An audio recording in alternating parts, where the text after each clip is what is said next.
Time and tide waits for none. As a kid, you've always heard that. And in the BGMS Season 3, one thing is for sure, the time's running pretty quick. Survival Week's already done. Now we're stepping in the Domination Week, Day 1 of the Android BGMS Season 3, where I'm going to be hosting Castronegro. John alongside with me on the panel, it's going to be Shai Shanu once again.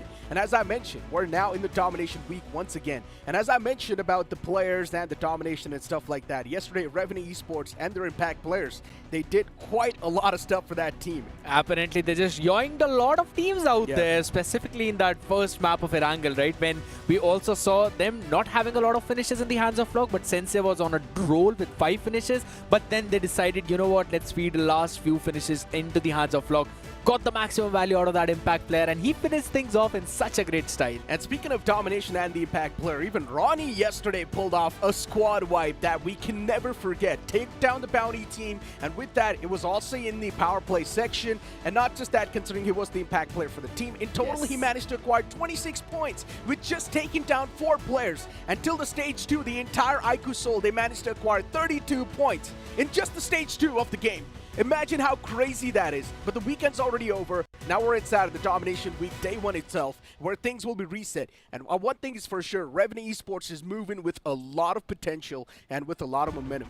That is indeed true, because we were talking about this team, how they were facing so many problems. They were struggling a lot as well when they were trying to play their own play style. And then during the last 2 days, they just switched things up so very well during that weekend, that they tried to take those early fights. Even though Saturday was not that good for them, Sunday they made sure that this is going to be the best ending of the weekend. Exactly, and Revenue Esports are doing really good in the overall standings, and this is a comeback we all been waiting for. We've been speaking about this team since the start of the tournament, and yesterday Revenue Esports, they finally replied back. Sensei was definitely having a big smile on his face because he knew now it's time for comeback. But even the same thing can be said for IQ Soul, because yesterday even they established a major comeback. But speaking of Revenue Esports itself, let's move on and look at the Impact player, and Flock is right there on the 4th of Revenant. He has managed to acquire 22 finish points so far, but at the top it's going to be Ronnie with 32 finish points. That one single squad wipe really granted him every single thing that he needed. And 7 of them are the total power play finishes, right? And that's what you always wanted to see from this team.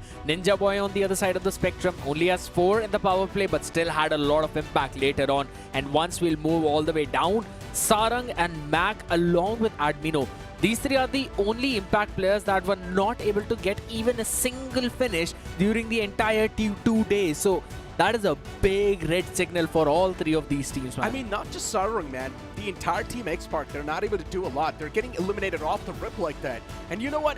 Only one person at this point can help us with all the problems that are going on, right? It's probably going to be the breaking point of the BGMS Season 3. Soon enough, we're going to step into that video. And what about soon? Let's just move on and look at the breaking point of BGMS Season 3.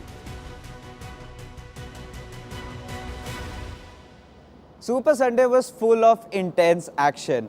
नमस्कार दोस्तों, आप सभी का स्वागत है Android BGMS के breaking point में।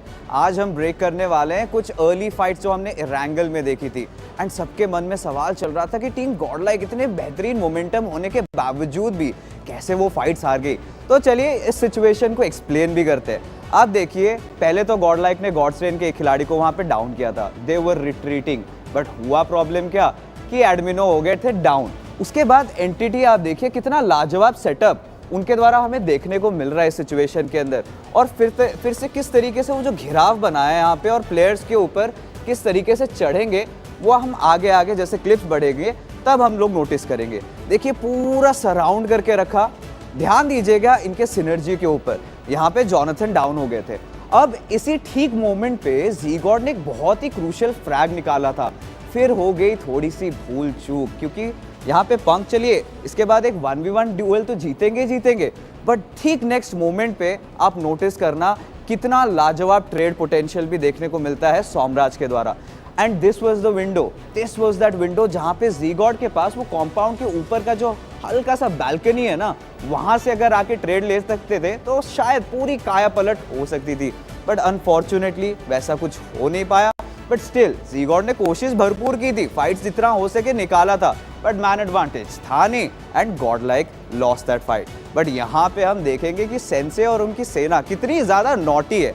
आप देखिए टीम जी के साथ इन्होंने फाइट चालू किया था, अब जब हम क्लिप आगे प्ले करेंगे आप नोटिस करना फ्लॉक और सेंसे की पोजिशनिंग, वो किस तरीके से अपने आप को एडजस्ट करते हैं। यहाँ पे स्काउट का नॉक निकल गया, उन्हें पता है कि सैयद यहाँ पे अकेले मौजूद है एंड ही इज हिडन। आप सेंसे की खुराफाती आइडियाज एक बार ही देखना कि अब क्या करेंगे। अब फ्लॉक जाते हैं वहां पे, चलिए फिनिशेस तो सिक्योर कर ही लिया, उसका कोई टेंशन ही नहीं है। उसके बाद सेंसे के हाथ पे ये मोलोटोव, इस पे थोड़ा सा गौर फरमाइए। अगर वो चाहते आराम से इसको यहाँ पे फेंक सकते थे और उनको फ्लश आउट भी कर सकते थे, बट ऐसा उन्होंने किया नहीं। बिल्कुल किया क्या, फ्लॉक को आगे जाने का मौका दिया।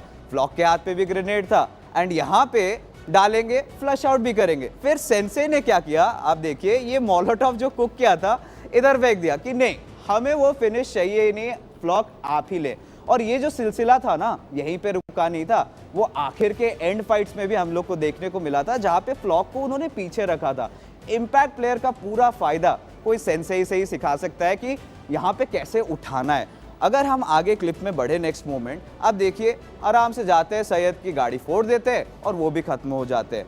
बट ठीक नेक्स्ट मोमेंट अब आप देखिएगा अनोनिमस अकेले मौजूद है। यहाँ पे अनोनिमस को पूरे 100 अंक फॉर दी एफर्ट्स, क्योंकि पूरा पुरजोर ट्राई भी किया था उन्होंने। एक डीबीएस है एंड इट इज पॉसिबल, ऐसे क्लचेस आप आराम से निकाल भी सकते हो। हम इस क्लिप को थोड़ा सा स्लो मोशन में देखेंगे, पता लगाएंगे एग्जैक्टली उस सिचुएशन में हुआ क्या था। जैसे हम आगे बढ़े, देखिए दो खिलाड़ी फिर से सेंसे का वो same mindset, same idea, flock को पीछे रखो, हल्का सा तुम इस खिलाड़ी को डैमेज दो, उसके बाद फ्लॉक बाकी का काम संभाल लेंगे। कितना बढ़िया, यहाँ पे 2 नॉक्स तो निकाला ही था, बट ठीक देखिए फ्लॉक आते हैं। अब यहाँ पे हम ना स्लो मोशन कर देंगे, देखिए कितने सारे शॉट्स मिस होते हैं। ये आमतौर पर थोड़ा सा कॉमन है जब आप डीबीएस पे आते हो। फिर फ्लॉक घुसते हैं, यहाँ पे वो फ्रैग निकल गया। अगर इस मोमेंट पे फ्लॉक डाउन हो जाते, पूरा गेम ना चेंज हो सकता था। यहाँ पे टीम रेवेनेंट खत्म हो सकती थी, वन ब्लेड ये गेम जीत सकती थी। बट क्या हुआ नेक्स्ट मोमेंट, फ्लॉक ने यहाँ पे फिनिशेस निकाले, पूरा मोमेंटम भी था, अपने प्लेयर्स को भी जीवित किया एंड यहाँ पे सरकार पोजीशन दे बैठे, अर्ली डैमेज भी पड़ा। एंड ठीक उसके बाद देखिए किस तरीके से वो कूदते ही और वो प्लेयर के ऊपर पहला शॉट, एंड वो वेट भी कर रहे हैं कि सरकार कब दिखे, और तब तक के लिए पेशेंस के उनके 100 अंक तो मिलेंगे ही मिलेंगे। कूदे यहाँ पे सरकार के ऊपर, एक ही शॉट जरूरी था और फिनिश निकाला। और इसी तरीके से टीम रेवेनेंट ने चिकन डिनर भी लिया और लाजवाब तरीके से अपना वीकेंड खत्म किया।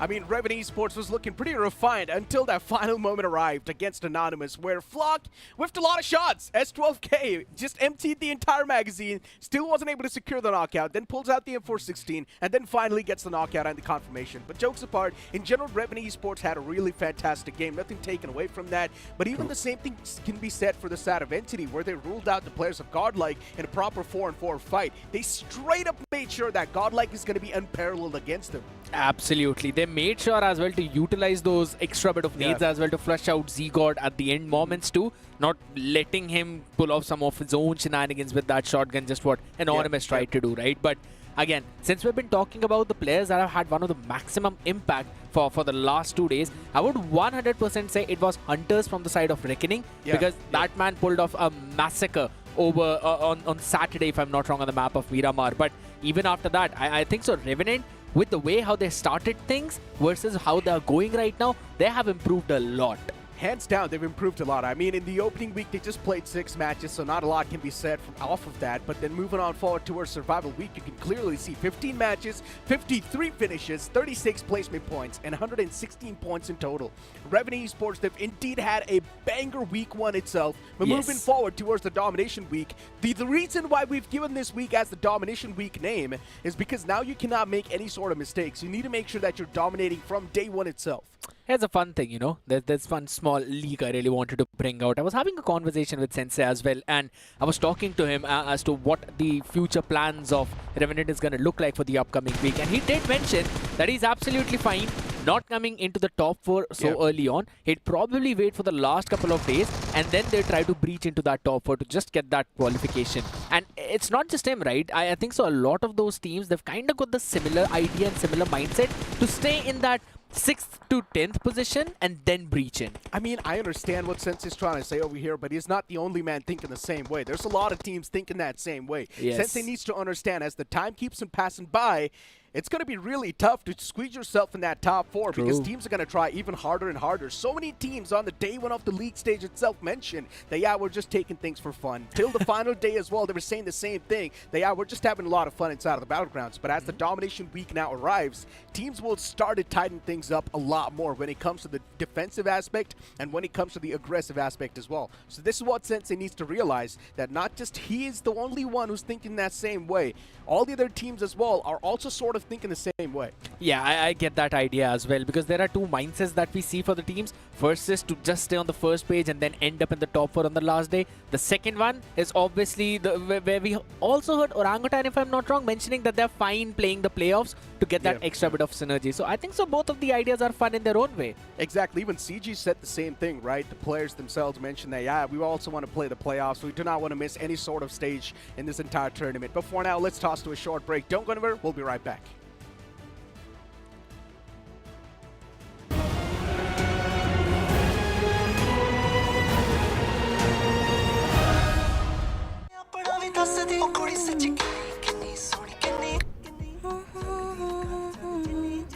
Wow.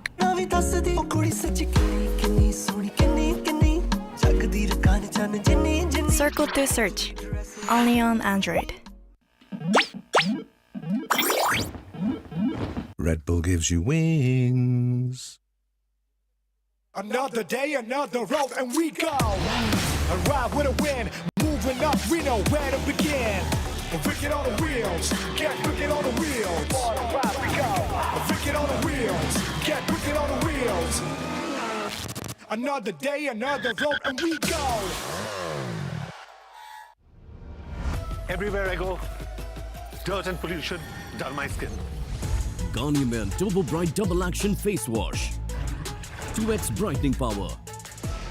With charcoal and vitamin C, deeply cleanses dirt and pollution to fight dullness for instantly bright skin. Domination Turbo Bright Double Action Face Wash. Try the #1 men's face wash in India. By Garnier Men.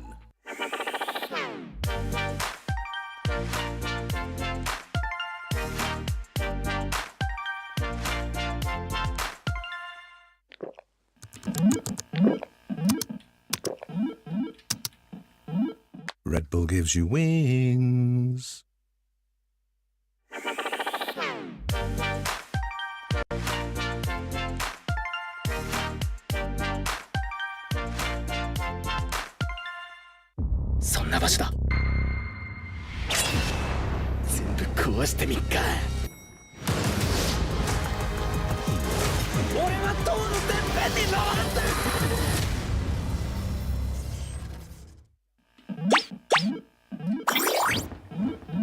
Red Bull gives you wings.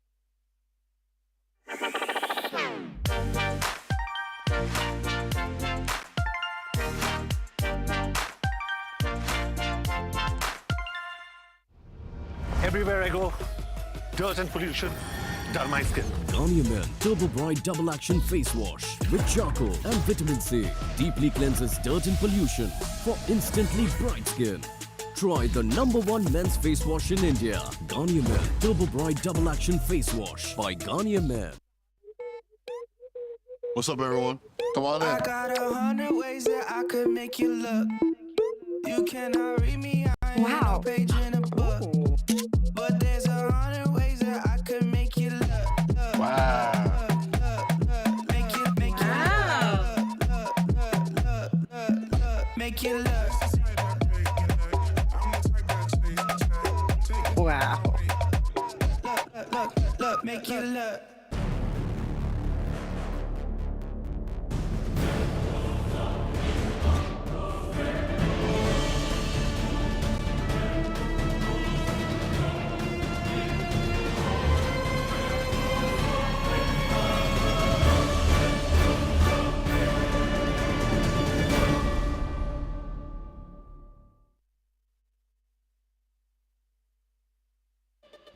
On the last day of the survival week, the focus was all on the teams with the bounty on them and also on the impact players because the fate was in the hands of those individual players which had bands on their arms.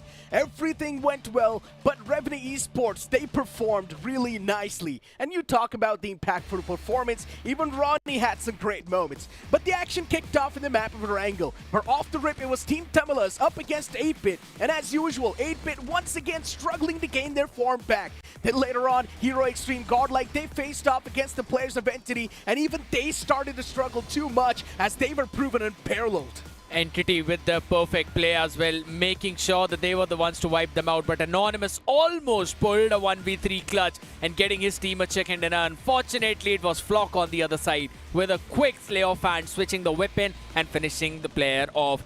And when we went on to the map of Miramar, the early domination still continued. And guess what? It was Global Esports this time. Ninja Boy managing to secure 4 finishes was indeed quite table-turning for Global Esports, considering he was the impactful player for that team. Raven Esports too, once again, we saw the exact same Raven Esports that we've been seeing so far. They were back in form, but then in the end it was Team Tamilas to close things off against Raven, and Team Tamilas, they delivered the finishing blow against Carpadium and secured that chicken dinner. Game 2 in the hands of Team Tamilas, but as we moved on towards the Game 3 of the weekend, Ronnie started things off with a bang. The impact player for his individual team took down a bounty team and secured 26 points off the rip. All 4 players being deleted by Ronnie, and it did not stop there. He still managed to grab a few more, only to be taken down by later on from the players of Entity 1 Blade. There was a massive third party. But yes, at the end of the day, it was God's Reign on the other side who had a perfect compound for them and a perfect positioning in the last few circles to secure a much needed chicken dinner. God's Reign 3 players with a slow and methodical approach. They were looking pretty nice, but it was also God's Reign, as you mentioned, to close things off. अगर आपने dictionary या फिर शब्दकोश उठा के domination word का मतलब समझने की कोशिश की है, याद आ रहा है आपको? मैं समझाता हूँ। अपनी शक्ति या प्रभाव का पूरी तरीके से प्रयोग करना और इस पूरे सफर में अपने आप को नियंत्रित रखना। जो 20 टीमें लीग वीक 1 सर्वाइवल में उतरी, इस फॉर्मेट में जो ये पेचीदा एडिशंस हुए, चाहे वो पावर प्ले हो या बाउंटी हो या फिर मोस्ट रिसेंटली इम्पैक्ट प्लेयर की जो शुरुआत हमने की, उसके वजह से हमने सारी टीमों का जो परफॉर्मेंस देखा उसमें कोई कंसिस्टेंसी नहीं दिखी। कोई टीम चिकन डिनर निकालती और अगले ही दिन वो टीम बिल्कुल नीचे रह जाती, और शायद इसलिए अभी तक पूरी तरीके से ये समझ नहीं आया है कि सबसे ज़्यादा डोमिनेट कौन सी टीम कर रही है। लेकिन अब ये है लीग वीक डोमिनेशन का, और इस डोमिनेशन वाले वीक में इन सारी टीम को वो दमखम दिखाना पड़ेगा। लेकिन 2 टीमें ऐसी हैं जिनकी नैया जो है वो मझधार में फंसी हुई है। तो आज उन्हीं 2 टीम के आईजीएल्स को बुलाएंगे और समझने की कोशिश करेंगे कि यहाँ से आगे का रास्ता क्या है। सो 8-Bit के IGL Juicy and of course team Xspark के IGL Shadow boys, good to have you. Juicy भाई,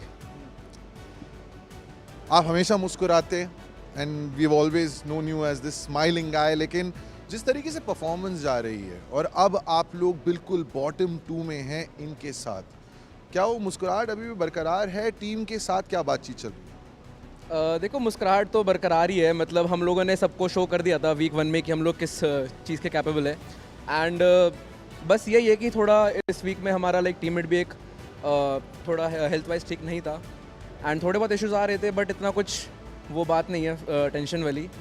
मतलब मैं एक्चुअली चाहता भी नहीं कि हम लोग सीधा टॉप 4 का स्लॉट लेके फाइनल्स में जाए, क्योंकि उससे मेरे प्लेयर्स को फिर रेस्ट मिल जाएगा 2 दिन का एंड फिर वार्म अप नहीं कर पाएंगे हम लोग। सो और यही देखा है अब तक Android BGMS season 3 powered by Garnier man में हमने अलग अलग टीम्स को अलग अलग स्ट्रैटेजी अपनाते हुए देखा है। शैडो बड़ी चिकन डिनर निकाले पहले ओपनिंग वीकेंड में, और उसके बाद now you're in the 20th spot. भाई कहाँ वहाँ थे एंड यू आर थिंकिंग ये तो ऊपर ही रहने वाले हैं, और कहाँ ऐसे देखना पड़ रहा है? हाँ, तो मतलब चिकन तो नहीं निकाला था, वो मतलब 3rd आए थे हम लोग। वही कि कुछ एक्सक्यूज़ नहीं है इस सब चीज़ का, वही अच्छा नहीं खेल रहे हम लोग। मतलब वही कोऑर्डिनेशन वगैरह अभी थोड़ा प्रॉब्लम हो रहा है, और नए डिवाइसेस पे हाथ भी नहीं बैठा है सबका शायद से, इसलिए फाइट्स वगैरह भी नहीं निकल रही है। बाकी हम कवर अप तो कर ही लेंगे, एलिमिनेशन तो है नहीं इस राउंड का वैसे भी, तो वही अभी ट्राई करेंगे। अभी ऐसा नहीं कहूँगा कि टॉप 4 से हम मतलब बिल्कुल बाहर हैं, अभी चांसेस है ये इस वीक में भी अगर अच्छा खेले तो हम टॉप 4 आ सकते हैं। जूसी, इसने ऑलरेडी जो मैं दूसरा सवाल पूछने वाला था उसके बारे में थोड़ा सा जिक्र कर दिया. I'll just ask you the second question. क्योंकि यहाँ पे एलिमिनेशन नहीं है, तो क्या डर नहीं है? And are you not aiming for a top 4 spot now? ऐसा नहीं है कि डर नहीं है, मतलब वही है कि हम कुछ चीज़ें ट्राई कर रहे थे स्टार्टिंग के उसमें, तो वो वर्क नहीं कर रही थी. फिर अपना गेम खेलने का ट्राई किए, फिर उसमें फाइट्स वगैरह चोक हुआ तो पॉइंट्स नहीं आ पाए. बाकी टॉप 4 का तो एम करेंगे अभी इस वीक में, पूरा ट्राई करेंगे कि टॉप 4 में आए. बाकी तो देखते हैं आगे क्या होता है. You know, जब इम्पैक्ट प्लेयर की शुरुआत हुई एंड सारी टीम्स जो यहाँ पे इस मुकाबले में उतरी थी, you know, impact players like Ronnie या फिर निंजा बॉय या फिर हंटर्स, उन्होंने अपनी टीम की काया पलट कर दी. मैक की तबीयत खराब थी. He was wearing a mask constantly. In hindsight, and it's a beautiful thing, right? पीछे मुड़ के देखो, ऐसा लगता है कि काश ये कर सकते. डू यू थिंक के मैक नहीं यार किसी और को इम्पैक्ट प्लेयर बनाना चाहिए था, क्योंकि उसकी तबीयत जो है वो थोड़ी नासाज थी? देखो, वो तो पूरा लक बेस था कि मैंने एक्चुअली अपने प्लेयर्स सारे चारों के नाम दिए थे. सो वो टोटली लक बेस था कि मैक का नाम आ गया. बट हम लोग उससे कुछ निराश नहीं है कि वो अच्छा परफॉर्म नहीं कर पाया. ठीक है, कोई बात नहीं, हम चारों को एक दूसरे पर भरोसा है. इस वीक में नहीं हो पाया, अगले वीक में हम सबसे ज़्यादा पॉइंट्स निकालेंगे इम्पैक्ट प्लेयर से. भाई होप बरकरार है, लेकिन क्या परफॉर्मेंस साथ देगी इस डोमिनेशन वीक में? That is the big question. Boys, back to you in the studio. Thank you so much, Seren. And yeah, of course, you're showing that cup, just like how I think he was in the back of that interview. But yeah, moving forward towards what Shadow7 mentioned, right? Yeah, he knows that there's not going to be any sort of eliminations happening in the Domination week itself, so it's completely fine. They're directly going to move on forward towards playoffs. But he also mentioned one more thing. They're not out of the top 4 just yet. If they play this weekend really nicely, then things will instantly be good for Team X-Mark. And this is something we have been explaining to the audience over and over again. All it takes is one single good game to actually bring you back in the playing style. Absolutely true. Because again, we saw that happen from the side of Reckoning Esports. Just one good bonkers game of 49 points. And now they're at the top. But another team that I wanted to focus on was Vashishta Esports. Again, the inconsistency is basically hitting this team now. They were on top for a long time. And then apparently it was the caster's curse. Now they're down to the 5th place. And they're still struggling to find the form, just like how X-Park and 8-Bit are. Hey, but you've still got a full week to go, man. True that. That's a lot of time. That's still a lot of games to go on forward. And we know what Vashishta Esports is capable of. You've got a man like Shadow OG in there. He's been performing for time and time in the past as well. He's got a big firing squad underneath his belt. But moving forward, and speaking of the firing squad, even God's Reign is another one of those teams that is a powerhouse in this tournament. And they have been taking those 4-on-4 fights directly. They're not scared of anyone. True that. I really love the way how the entire team was playing, specifically Phantom as well coming in. Yes, you could talk about the fragging potential. It's not like they're shining or outshining every other team, but the consistency is still there. They're constantly getting those 5 to 7 to 8 points almost in every single game. And look at the total points right now. They've got 151. So you already know that since this is like one of the most consistent team out there, their performance and their results are impeccable. And right now, they've also got the momentum with them, right? Because yesterday they ended things off with a chicken dinner. So for God's Reign, it's all good in the hood. You've got 15 games played. You've got so many elimination points acquired, 38 placement points. God's Reign's doing really good. All the 4 players, they're quite the nice players. And I would like to say they're also the champion lineup. But yeah, still looking forward to get a bit more recognition underneath their belts. And we know what the players are capable of. And looking at the clips itself, you can see the heroics of individual player. Just look at Venom. The man is insane. The entire lineup of God's Reign, they pack a lot of punch individually. To be honest, this was also one of the teams that would have been pretty happy with Venom being one of their impact player for the last 2 days as well. Because, yes, the performance was impeccable. Some of the fights absolutely mind-blowing. The touches also coming in perfect. You can talk about the entire team. Be it All2, Fury, Phantom, Venom. Yeah.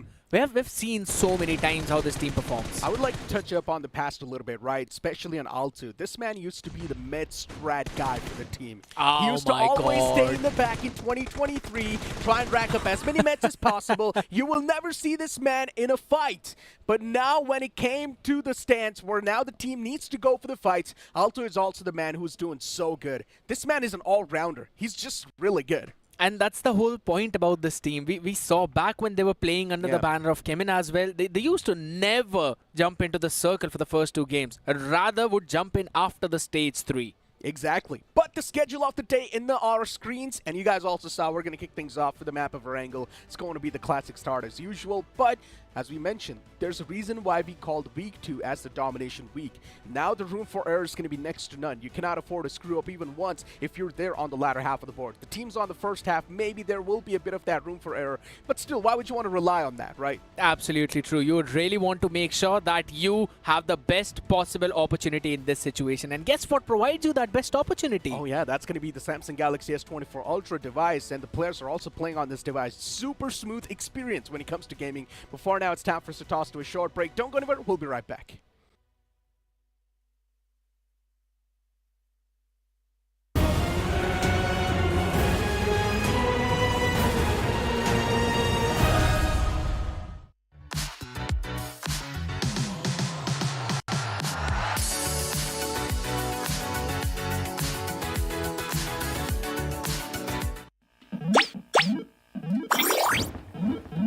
Red Bull gives you wings. Another day, another road, and we go. Arrive with a win, moving up, we know where to begin. Wicked on the wheels, get wicked on the wheels. Arrive we go. Wicked on the wheels, get wicked on the wheels. Another day, another road, and we go.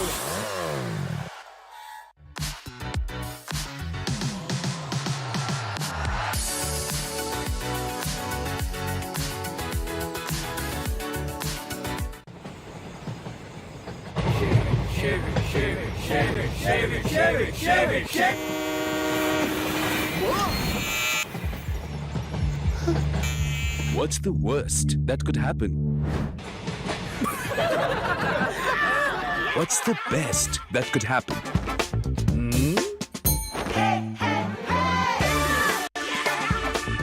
Philips One Blade. Move fearlessly.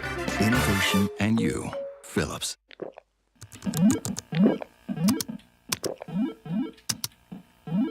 Red Bull gives you wings. そんな場所だ。全部壊してみっか。俺は塔のてっぺんに登るんだ。ਆਪਣਾ ਵੀ ਦੱਸ ਦੇ ਉਹ ਕੁੜੀ ਸੱਚੀ ਕਿੰਨੀ ਸੋਹਣੀ ਕਿੰਨੀ। Wow. ਨਾ ਵੀ ਦੱਸ ਦੇ ਉਹ ਕੁੜੀ ਸੱਚੀ ਕਿੰਨੀ ਸੋਹਣੀ ਕਿੰਨੀ ਕਿੰਨੀ। ਜਗਦੀ ਰਕਾਨ ਚੰਨ ਜਿੰਨੀ ਜਿੰਨੀ। Circle to search. Only on Android. Time to test the waters. Tell me how you wanna leave. Now you hear me roll like raw. In my beastly mode now. Wicked unleashed. That's wicked. All the cuts and the curves. So wicked. Take what you deserve. It's wicked. TVS Raider. Unleash your wicked.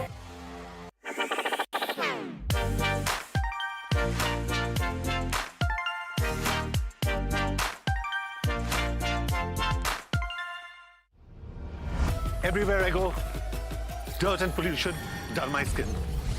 Garnier Men Turbo Bright Double Action Face Wash.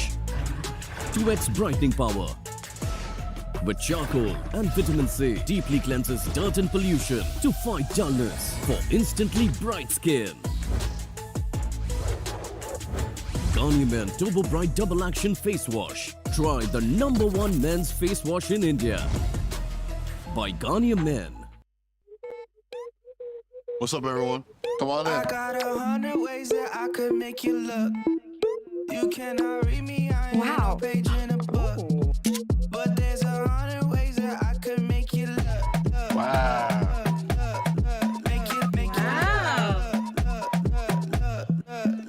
Make you look. Wow. Look, make you look. Red Bull gives you wings. To live your life the way you want.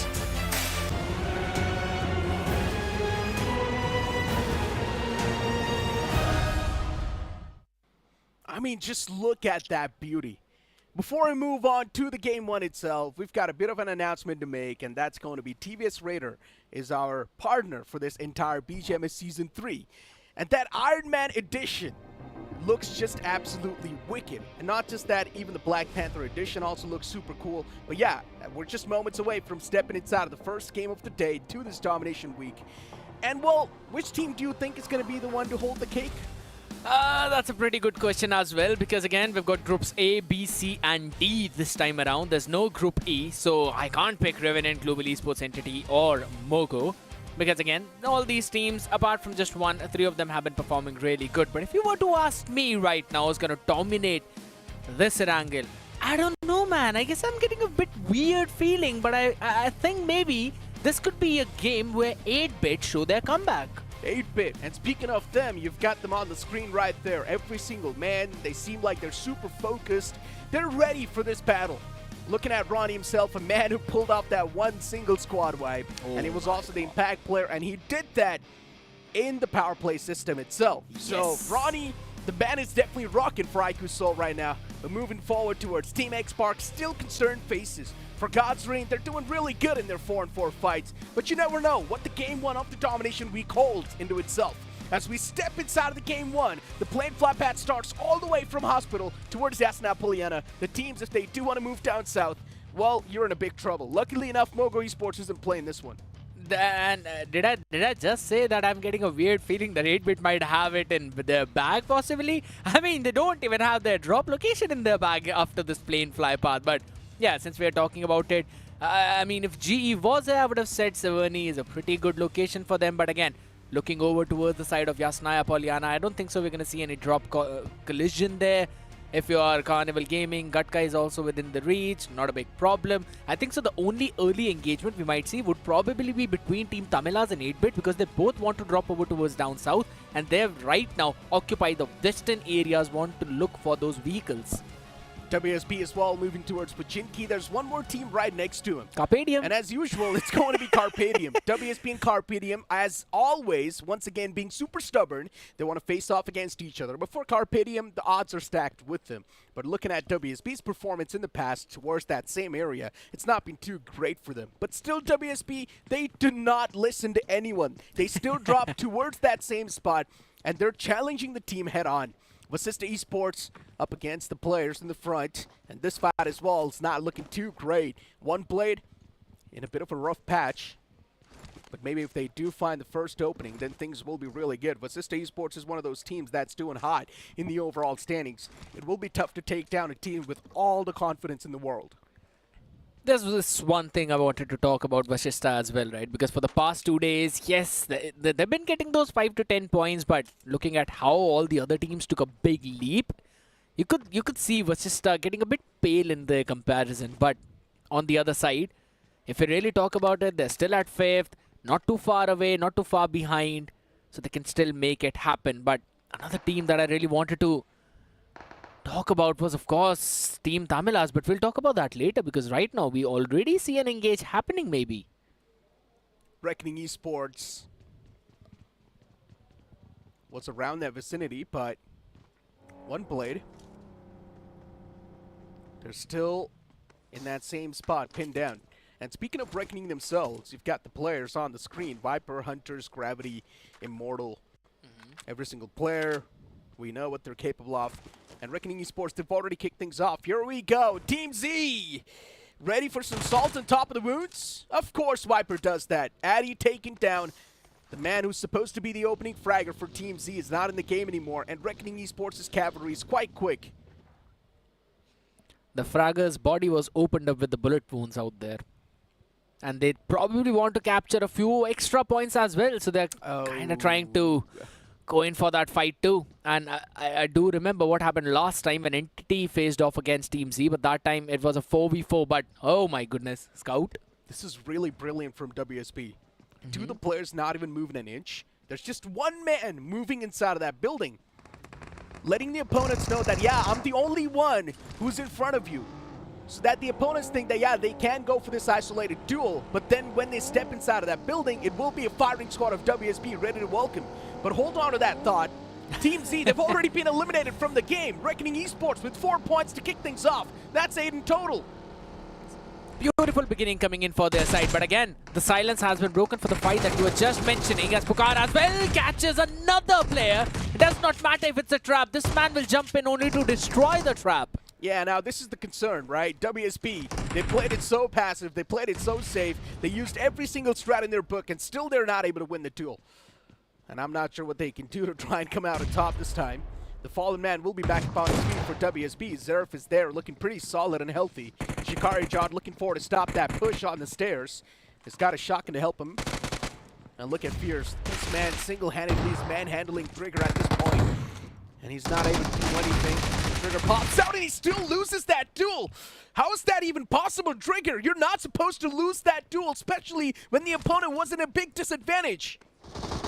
Quite a lot of people out there, but again, that is just one part of it. Right now, we're going to focus down on the members of Vasista up against OneBlade. So that's another fight that I wanted to look at, but look at the amazing knock coming in from Anonymous. Now Secret wants to try and equalize the odds by trying to jump in. They've got to save the life of their man. Don't want to drop in with a 3-man squad. Vixky is out here, definitely. Some nades being tossed in, but from the other window is where they want to jump in from. Yeah, the Domination week indeed is starting off with a lot of that domination from some of these teams. And what is going on? Vasista Esports just taking down the lost opponents. OneBlade, they do have the man advantage inside of the fight before Vasista Esports. This is a fight that needs to be converted. A great knock from the man. Apollo's still there to try and fight back, and he's doing a lot of that damage against the foes. Vasista Esports, even though they had the man disadvantage, still they're making sure that OneBlade will be super hurt. Now it's a 2v2, and Secret is completely unknown of the fact that Anonymous around the corner. Anonymous strikes down Secret. Now it's down to one last man of Vasista Esports, Apollo. And Apollo has been the main playmaker for this team too. With the DBS in the hand, he's definitely looking forward to hand out some haircuts. As Apollo strikes, he's not able to find the finishing blow. Kana in the front, the man's taken down way too low, critical condition, and OneBlade. Right now, Unity is going to be the main power for the boys. The players are way too low, it's understandable, they can patch themselves up and then go for the fight. But Apollo, he needs to force his way right now. The players are really low. This is the only chance he can have to win the fight. The whole problem with Apollo is, in fact, he's got a DBS in one hand, the Uzi in the next one. But keep this thing in mind, he's also running low on ammunition. Exactly. That's one of the major difficulties he's going to encounter, as well as Sarkar will also heal himself up little by little. All the other two players, they've got a good amount of healing already. Back to almost 75 to 80% of their HP. OneBlade already opening things up on such a great note against Vasista Esports, and the inconsistency still comes into the play. I did also see Raven on the outskirts. Oh my god, nasty shot by Apollo. Now that's what's needed. Apollo strikes down the foe and brings themselves back in life. As now once again he ejects out of that window, but the nade was so well placed. Good prediction from the boys, and Vasista Esports, they've been eliminated from the game. Taken out. 2 points only. But again, OneBlade can't really take the sigh of relief, right? Because it's potential enemies, Raven, out there in the outskirts as well. I do remember Raven taking a fight against Carnival Gaming, who basically are on the up north in towards the northern Georgia Pole City, where there's Team Forever. So it's going to get super messy around this area. Oh no, you're facing off against the Ravens themselves. This will be a tough fight to convert for OneBlade, especially when they're lacking on first aids. True. They're on the med deficit. Raven Esports, 3 of the players in the same direction. OneBlade, at least they know that Raven Esports is playing in quite that predictable pattern. And that's where they can have the striking advantage, maybe. But Raven Esports with the man advantage, they can easily overwhelm the players of OneBlade. Now, this is where the crossfires will really come into play. They've got 2 shotguns to play with and 1 UMP-45 of close and personal. That's going to help them definitely. And Raven Esports, all the 3 players looking forward to barge in. But timing is going to be off the essence. They've got to clear a lot of angles as well at the same time, because again, this is one of the most annoying buildings. You really need to clear so many angles, so many crossfire setups. But yeah, I think so their throwables, their nades could eventually help up. The question is, how many do they have? Yeah, that's the problem, right? I mean, we just spectated 2 players and they had none. They only got smokes in the arsenal. And I don't think so smoke can do a lot. Maybe it can help you push up, but still, the staircase is quite narrow, right?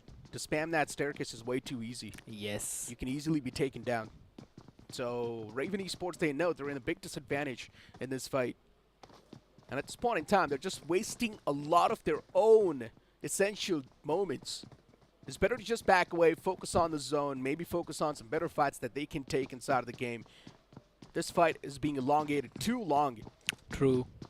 There's this big cluster right now around this entire area, right? And you've also got Godlike rotating in from close by. But the fight I wanted to focus on was definitely Aiku Soul, who basically read probably the finish feed and realized that third party, yeah. Exactly, Carpedium are probably bruised up because they know they both drop every single time in Pochinki. Last time it was Mogo who wanted to take the advantage. This time Aiku Soul, they have taken the advantage of it. 2 minutes away from the power play to end. And you've got Aiku Soul at the top. Carpedium sort of pinned down. Aiku Soul have surrounded the players of Carpedium from all across the board. And Carpedium can't really do a lot. Trapped inside of that city. They've got a few compounds to play with, a few buildings here and there. But Aiku Soul, if they do find one single isolated man, that's where the push is going to come through. And that's what happens. Fierce, he reveals his identity. He's now starting to get pounced on slowly and steadily. 3 players of Aiku Soul are ready to make that push, while Carpedium, they can't really do a lot because there's a man on the overwatch. But what a nade that was from Fierce. He strikes down the first man. The floor's now going to be lava for Fierce. He can't really move on a lot of those places, but look at the man, barely surviving on an inch. He's still hanging on to that thread. Aiku Soul, 2 players looking for to barge in, but can't they do so? Fierce patches himself up, and now it's going to start to feel good. Yes, but again, there are a couple of players in front of him. The shotgun only catching one. Nakul will be able to finish him off. But the Vimana is back into the action, only to be picked off in that fight. He was the only one who was knocked out as well. Punk in the meantime. That's Godlike coming in for another third party in this area. Now, this is after a while that we've seen Godlike jumping into the action deliberately. Godlike feeling a little bit more confident for going the fights. And this is what you like to see if you're a Godlike fan, right? The players starting to gain back the confidence. This is what the fans have been waiting for a long time. Considering Carpedium now are just down to that one last man, not a lot can be done from the boys as well. It's better to just back away from that spot. For Aiku Soul too, they did lose out on 1 player, fine.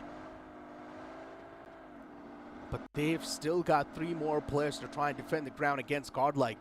And for Godlike, let's be honest, right? Let's speak the brutal truth over here. Godlike, they've been struggling in their fights. True. Even a 3-on-4, for some reason, it feels like the odds are going to be stacked with Soul. For a fact, when Admino was the impact player, he did not get even a single finish for the past 2 days. Yep. So, you mentioned about form. Yes, this team is the one that's having the most problems. But another team, right now, 1 blade, as the blue has already hit all of these players. And I guess the patience game was over. Raven jumping in. What a shot by Sarkar. 1 blade, hold on. They've still got a lot of lifeline underneath their belt. As one of the man's been strike down, yes, the instant confirmation is there from Raven, but still this fight is being elongated for too long. And this is what I'm talking about. The third party arrives. If a fight extends for more than 2 minutes, there will definitely be a third party. And this time, it's in the name of Team Forever. The players cross on forward. Team Raven Esports, they're being shredded into pieces as Sarkar's the only man left alive for 1 blade, and even he gets strike down by Reaper. The man's got his hands on the shotgun. All it takes is 1 single blow, and the knockout will be delivered. But Team Forever, they're playing it as safe as possible, and now the man's taken down way too low, and the blue zone will do its job. Team Forever would eventually be sad for this, but it's absolutely fine. They find a couple of picks, and that's about it, since again, the power play was over, so they do not get a lot of points for that. But it's totally okay, man, at this point. They were able to finally find an opportunity, but there's still Phantom out here. What is he doing? He's all by himself. What? And why? And look at Godsreen's next player, Fury. He's all the way in Yasna Polyana. I'm not even sure what Godsreen is trying to do here. Fury's with the boys. This team has a bounty on its head. So they're playing way too separate to deny any kind of bounty to a single team. That is pretty smart. Is it? But at the same time, it's also denying you yourself the points. Exactly. That you can potentially grab on and maybe come up with some better cushioning in the overall standings. So I'm not sure how well this playstyle is going to work out. And look at Punk! Spots out Phantom from the back. He's got the perfect angle. Phantom cannot escape, right? But he still gets taken down. The escape is not possible. Phantom gets knocked out. Punk is able to at least get that free knockout. Yep. And he instantly is looking for to back away, maybe. And I still have this doubt as to why is Godlike here. Were they not down in Pochinki a few seconds ago? It seems like this team, they've decided to go on a freaking journey on to try and catching on other teams for the third party every single time. And that's what they're doing now. They want to take the fight against the members of Team Forever. But do they have an idea that this is not actually God's reign out here? This is Team Forever that they've got to deal with. It's still just a knock. They do not know that the knock has been handed out to the player of God's reign. Now they know it's God's reign over here. Phantom, as he's been confirmed, Godlike knows that it's a team with the bounty on top of their head. But it's also major deception. Exactly. Team Forever, they move away from this spot as they're looking for to find a better spot inside of the zone. Before Godlike, still looking a little bit dandy. I'm not sure what the game style is going to be for the boys, but Godlike, they need to start racking up a few more points here and there. Just getting these scrappy points isn't going to help them in the standings. True. And that's why they're probably going in for the chase as well, as they've already figured out where the members of Team Forever are running from. But again, Godlike do not know that this is Team Forever. Yeah, but still the main problem is that Godlike in their fights haven't been that confident. Agreed. They need to realize this, that yes, if they are going for a 4-on-4 fight, they need to have a better standing, a better stance. True. It's out of the game, and the stance is something that matters the most. If Godlike is able to surround the foes in a really good manner, then maybe they can have the chance to win the fight. Hold on to that thought. Reckoning Esports against OG. Reckoning Esports with a big disadvantage, but even I think he's taken down in return. So that's a really good trade from the foes. Hunters right now. He's near Vizjord, so Vizjord's positioning needs to be impeccable and his play needs to be absolutely perfect. Otherwise, this man can be caught off guard out in the open from 3 different players. As Viper also joins in. I don't think so. I think he's going to survive whatsoever. Look at these wolves, man, running around in circles, confirming the position of every other player of OG. They found out Aru as well. They want to try and take that fight. But Hunters, will he win that? Absolutely not. Aru will win the first one, only to be traded right away by that Vector in the hand of Viper. AKOP from the far fray. The man was prone down. He's going for a lot of those shots. Hunters is knocked out for now, but once again, the fallen man will be back up on his feet. That's not that big of a concern. But Reckoning Esports, the backup needs to be there on the teammate. The man's isolated, and what a shot that was for AKOP. The man moves up, instantly pre-fires around the corner. Gravity stands no chance. Phenomenal play. At least he's able to spoil the game of one of the members of Reckoning. Is he going to try and find more? That's going to be the big question. He wants to try and take some shots on Viper, but he's going to run away from the vehicle. A lot of HP in that vehicle already. But Reckoning, they try to take the exit from this fight, or maybe they're just trying to circle around to capture a couple of hard compounds and maybe get a decent reposition. Because you mentioned it already. If the fight elongates for more than 2 minutes, you know that there's going to be a third party. Oh, the zone shifts on the centric spot. CG, Team Tumulas, IQ Soul. You've also got Reckoning Esports in the advantage. Team X-Spark still looking to make the move inside of the zone. It's not going to be that big of a deal, that big of a concern. But Godlike, look at them, being the Guardian Angels. And holding off the players of Team Forever. They want to shut him down. Godlike, they know they're the one with the advantage, but still Team Forever is moving around them like a free bird. Godlike, they need to find at least the first knockout, but instead it's Godlike. He's able to do so as Punk delivers the first knock, and Punk is the only man who's managed to secure 3 finishes so far. Absolutely. Team Forever, now they're starting to panic, but still they're looking for to move away from this spot. As they move away, Godlike, now they're not in that good of a stance. Ash, he still finds Jonathan escaping. And he finishes him off as well, so absolutely no opportunity for the members of Godlike to try and keep him alive. Back on his feet? Absolutely not. They still try to circle around. Ninju's position is known. Omega as well. Oh my god! No way. It's Admino's nade. It's fine. It's Admino's nade. Oh my god. For a moment I thought he just knocked himself out. But yeah. I thought so same. I mean, it did rebound, right? It did. It was still inside the room. Yeah. But probably went a little bit far back for him to probably stay up for a few more seconds. Punk has got 3 finishes already. The man still needs 1 more. They need to take care of Ninju. Admino's been taken care of. Down to the last 2v2 situation. Yeah. Ash, he's really felt himself alive in this fight. Punk and Z-God, the last two remaining players for the side of Godlike 2. And Punk is the only man who's able to put up some impactful numbers on the board next to Amina. Punk with 3 finishes so far. The man's starting to feel himself. He's feeling quite alive in this fight. But Team Forever missing the mark with the utilities. Punk tosses one. It's not able to find anything so far. No values with the utils because Team Forever's in the outskirts. Yes. And now Punk is ready with the nade to be cooked to perfection. But the players to instantly reposition themselves. This is beautiful from Team Forever. They're predicting every single move from Godlike, but Punk's shotgun strikes down the first foe, and Punk is ready to take down another man as well in a one-on-one duel. Ash looking to push up close and personal, spots out Z-God in the front. All it takes is one single bullet from that DBS, and Punk will connect that shot, as Z-God will be the one to put the final nail in the coffin. 2 of the best performing players for Godlike right now. They're the only ones who are alive. And yes, Team Forever, they were able to capture a couple of more players, but it's absolutely fine, right? Because again, if you're a Godlike fan, seeing these 7 points, the crucial ones, that's going to be a decent sigh of relief. At least it's something. But yes, I don't think so they're going to catch anything more apart from it. Maybe a few scraps left, right, and center. Probably what Z-God tried to do. I feel that he's probably in a situation where he's asking the same question. I mean, why am I the only one far forward in all of these situations? And that's basically being in the blue, specifically when you're the last man alive of your team. Makes a lot of sense, right? That's a meme from Damal, if you remember. I don't remember. Oh my god, Javed Jafri. I don't know why I do not want to focus on that, oh my but god.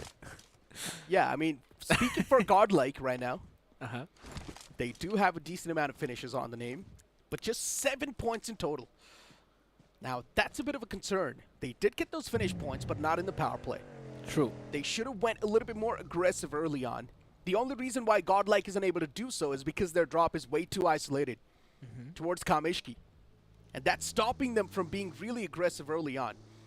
As the circle shifts towards that school area, Aiku's Soul, they find themselves in the advantageous side of things. Absolutely. Godlike as well can easily rotate to that zone. Considering it's not that far away from the boys, they can easily move into the circle. But it all comes down to the good spots.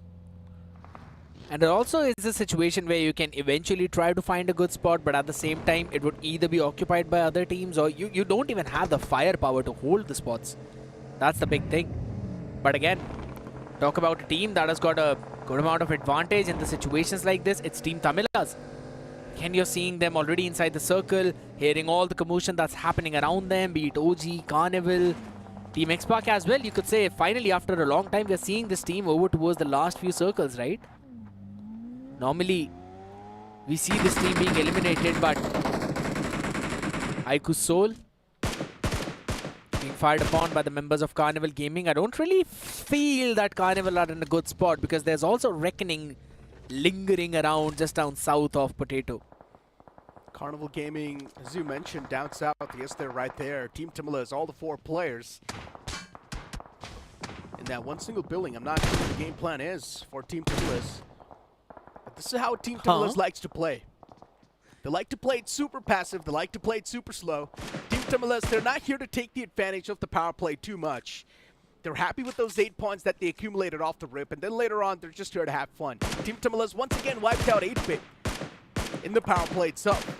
So, for Team Tamilas, 8-bit is something that they can keep on feeding upon off the rip. That's exactly what I wanted to point out. The only advantage that they take of power play is when they try to find the members of 8-bit, finish them off, and then basically grab those 8 points and move forward. Yeah, even that's a drop collision, right? Because 8-bit, they like to move in towards fair period. That's where Team Tamilas, they drop in towards as well. So it makes a lot of sense why this drop collision is coming through. Team Tamilas, they move in towards Primorx, but still, they like to go for a split. And they would not want to share their territory with 8-bit. OG in the front. Even OG's playing quite in a complicated spot. AKOP and Wizjot right next to him. They do not really have the best of the cover to play with. The only thing that's currently being their savior is the smoke But as soon as the smoke fades away, maybe their lifeline too will start to fade away, considering on the opposite side it's the players of Haiku Soul. And look at Reckoning Esports slowly and steadily starting to make their move inside of the zone towards Pochinki. They will have these compounds for a while, but the zone's going to shift away from them. That's the whole point about it. And as soon as it shifts away, the advantage is going to fall into the hands of either God's Rain or Haiku Soul. Maybe both. Orangutan again on the mercy of the smokes, as you mentioned. Now these are the situations that we always talk about. Look at, oh my goodness, it's a full-on advantage for God's Rain. Seems like every single map of Erangel is where the last few circles prioritize God's Rain. The circle tries to find where God's Rain is. This is the second time, and these are the only compounds in the circle. The only safe place that you can call a haven. Oh, hold on. I don't think so. There's anything such as heaven over here. Team X-Park, even they've made their entry now. And this is where X-Park is still looking forward to find that spark. They haven't found the spark just yet. They are searching for it. And X-Park, they're being pounced on by the opponents now. Spray God is taken down way too low, but Godlike with just a two-man squad. Yeah. This cannot come through. It was a David and Goliath fight. But this time it was Goliath, as usual, coming out on top. The attempt was there again. Punk was the one who found that knock early on. I really thought maybe if Zigod would be able to get a couple of players even low, that could potentially turn into a disaster for X-Park, but they averted it perfectly.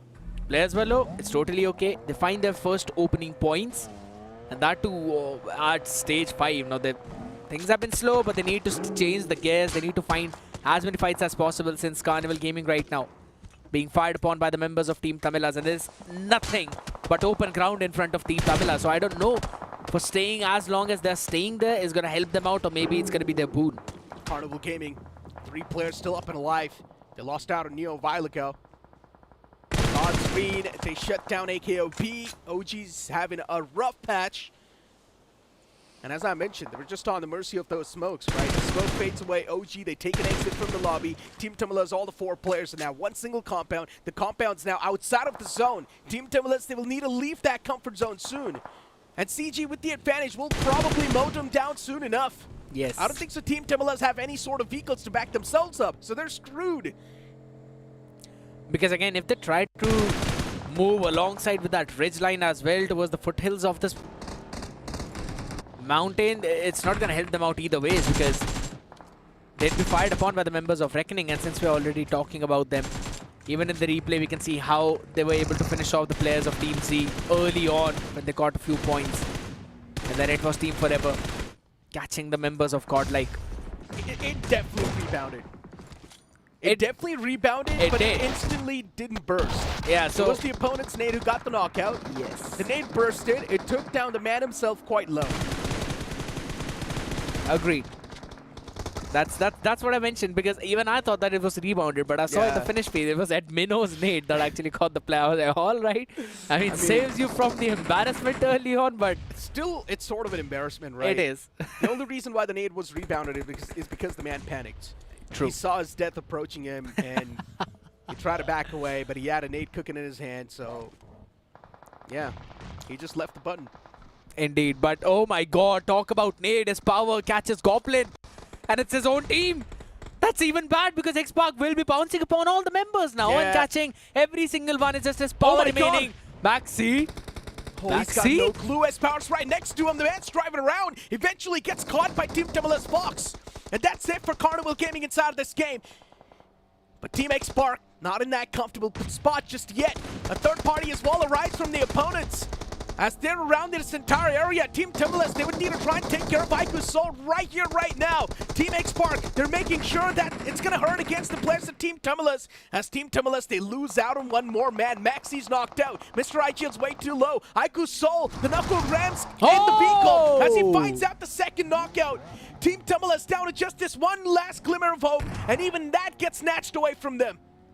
Lovely performance coming in from Haiku Soul, and it seems like Soul has become a nemesis for Team Tamilas, because this is not the first time when they've third-party Team Tamilas and they've found the win.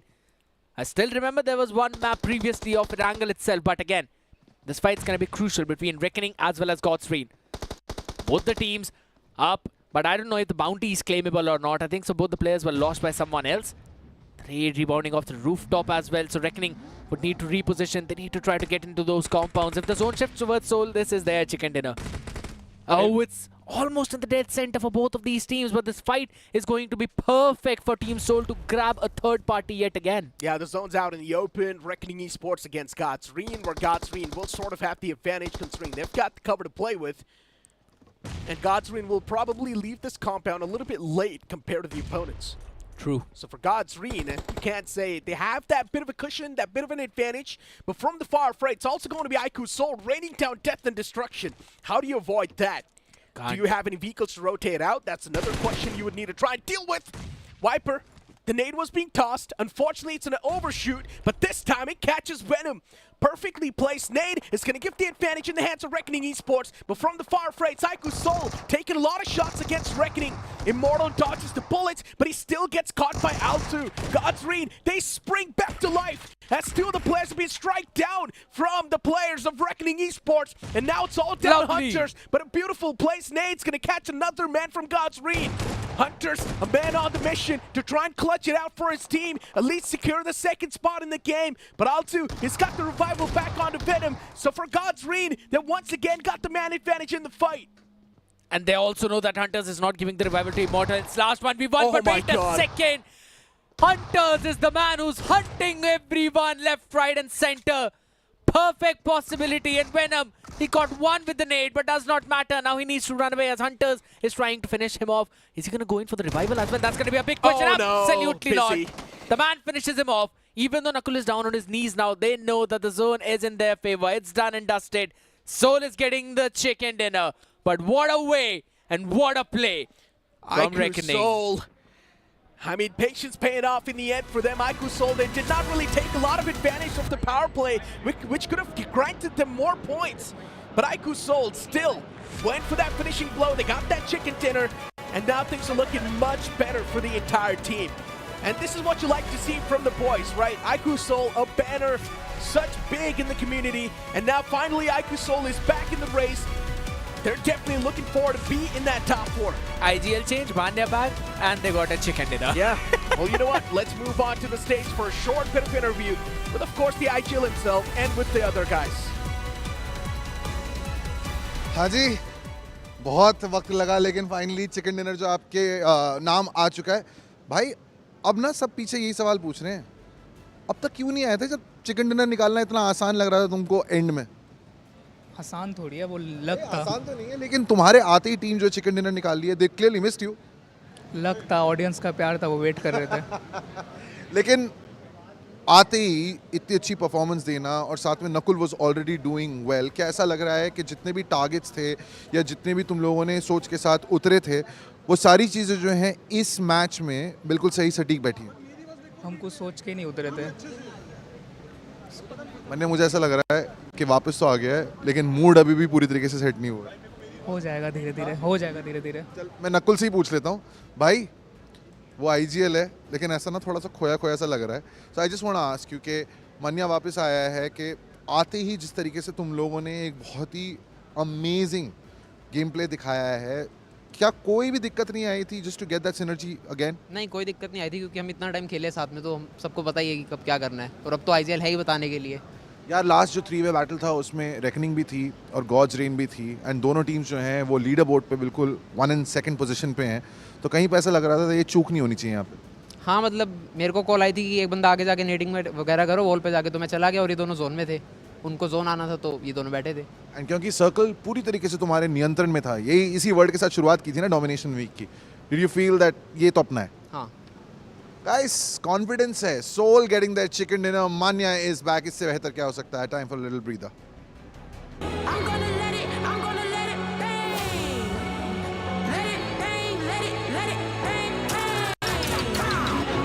सबकी धड़कन रुक जाएगी, अब team soul stage पर आएगी. रोक सको तो रोक लो.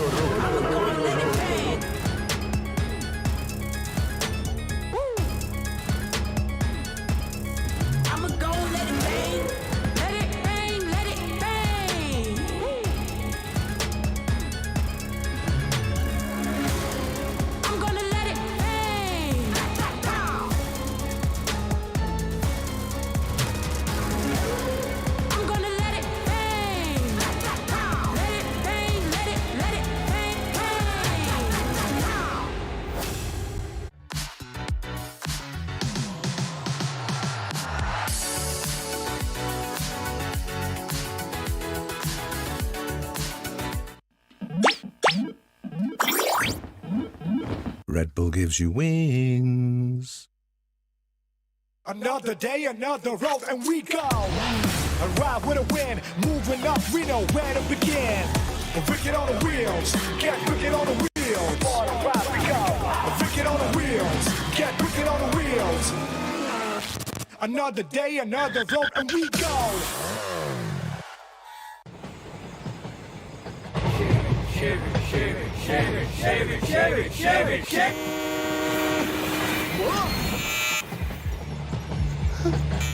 What's the worst that could happen?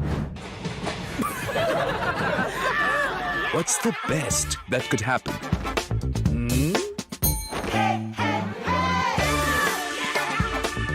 Philips One Blade. Move fearlessly. Innovation and you. Philips.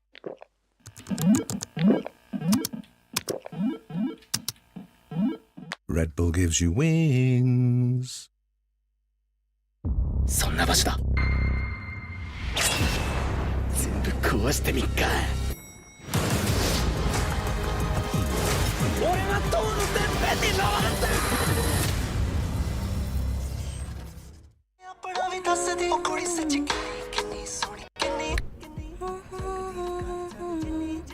Wow. ਨਾ ਵੀ ਦੱਸ ਦੇ ਉਹ ਕੁੜੀ ਸੱਚੀ ਕਿੰਨੀ ਸੋਹਣੀ ਕਿੰਨੀ ਕਿੰਨੀ ਜਗਦੀ ਰਕਾਨ ਚੰਨ ਜਿੰਨੀ ਜਿੰਨੀ Circle to search. Only on Android. Time to test the waters. Tell me how you wanna lean. Now you hear me roll like raw in my beastly mode. Now, wow. Wicked unleashed. That's wicked. All the cuts and the curves. So wicked. Take what you deserve. It's wicked. TVS Raider. Unleash your wicked.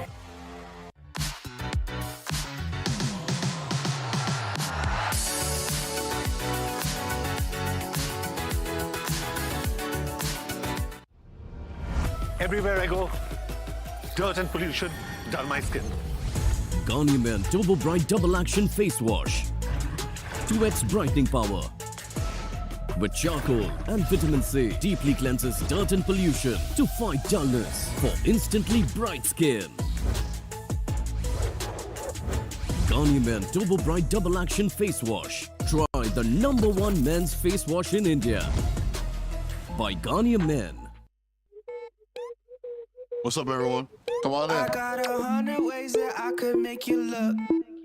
You cannot read me, I ain't no page in a book. But there's 100 ways that I could make you look. Wow.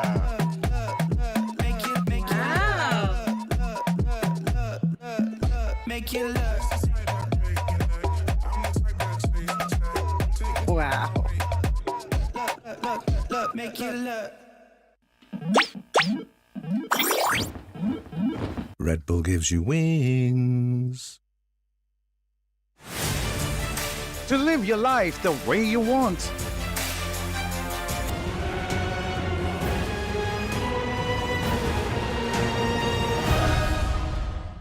Manya is back with a massive bang. He instantly delivers a chicken dinner to the players of IQ Seoul, where everything now is looking once again really good. And I'm pretty sure with Manya's presence back in the field, even the fans are now going to be ignited with a new hope that IQ Seoul might just end things in the top 4 at the end of the day. I mean, he's taken the entry in exactly the same way as Gyume Himejima did back in Kimetsu no Yaiba. And if you're also as big of an anime geek as me, ladies and gentlemen, you know where to watch the Demon Slayer or Jujutsu Kaisen or Tower of God. It's Crunchyroll, right? Yeah. With a simple subscription of 79 rupees per month. And it's got 800 plus animes, Necro. And you can watch those shows in your preferred language. That's even better, right? Moving forward to the MVP of the previous game, it's going to be Hunters from Reckoning Esports with 6 finishes and 67 finish contributions. So now that's something that's really good for Reckoning Esports. Once again, bringing in that constant consistency over and over again as you move on towards the stars of the match. It's going to be Hunters, of course, at the top, but then later on it will be Anonymous with the best companion.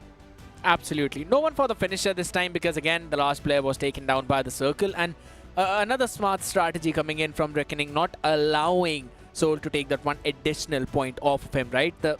Another smart play, just a small detail. Maybe it could work out in the future, but a much needed performance from Seoul. If Reckoning Esports keep on performing the same way, then Vasista Esports, they can't really get the throne back in their hands. Vasista Esports, they would need to try and come up with something better, a much more reformed game style. Yes, try and take the advantage of the player power play. That makes a lot of sense, but then just try and make sure that you're not really losing a lot of number off the rip like that. WSB and Carpedium is what the action kicked off with. Then later on, One Blade, even they faced off against their opponents, where it was quite a bit of a stalemate. Yeah, indeed, that is true. I mean, at this point, I just feel like there are a few rivalries that we are almost 100% seeing, like new ones that are built up. It's the WSB versus Carpedium and Pochinki. It's Team Tamilas finding 8-bit to wherever they are in the entire map and taking them down. And then eventually we move forward to Reckoning who win in the last few circles, while Global Esports is doing their own third-party shenanigans. This has basically been the storyline of every single match and every single map that we've casted. I mean, still we're waiting for a team like Team Xpark to do something, man. Yes. Xpark's still not showcasing any signs of hope. They're still all the way at the bottom of the board, and I'm not sure what can be something that can bring them back in the race, right? The same thing can be said for 8-bit. If they keep on getting hunted down by the players of Team Tamilas like that, then they would just be treated like the free points at this point. I really don't want to say it, but that's how Team Tamilas have been playing for a while now. And if not for yesterday, I would have said the same thing for Carpedium and WSB, where Carpedium have been the one to constantly win and constantly figure out where their opponents are. Exactly. But you know what? Let's stop talking about the game for now, because I've got a little bit of an announcement to make. You can tap and pay on your Android devices. Now, that sounds really nice, right? I mean, all you need to do is just tap your phone, instantly you can pay, and then you're done with all that process. Let's move on towards the match rankings of the previous game. Reckoning Esports with 19 points. Aiku Seoul with 19 points as well. A bit of a tie, considering Reckoning Esports had more placement points, or more points in general. That's why they're still at the top. As the latter half of the board arrives, Team Forever is going to be there with 4 points. You've got CG with 3 as well. OG with only 2. Vasista only 2. 8-bit, TZ, WSB could not even open their bank account at this point. Yes, some big problems coming in. But at the same time, it's absolutely fine. This was the first one. We still have one more to go. But again, not for Xpark, God's Reign, OG or Team Tamilas. Now it's going to be Group B stepping in the action. You've got Revenue Esports, Global Esports, Entity, and Mogo. The defending champions will be back once again. For Entity, they're already doing too good. Revenue Esports, yesterday was the day of life. But today, is it going to be the same way? Or is Revenue Esports once again going to dwindle down in the overall rankings? For Global Esports, they've been constantly in that mid-pack. And I guess in the final few moments of this entire Domination week, that's when Global Esports will try to take the leap to the top 4. Absolutely. They've got to move flawlessly. They've got to move fearlessly, just like the Philips One Blade. We've been seeing them do that constantly almost every single time. But ladies and gentlemen, we'll be back with the second map after this very short break. Make sure to stay tuned.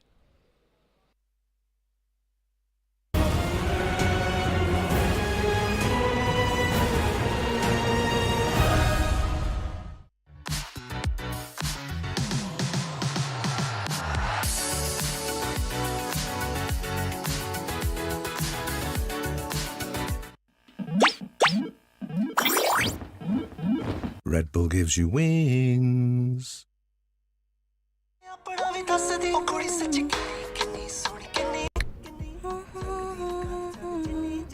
Wow.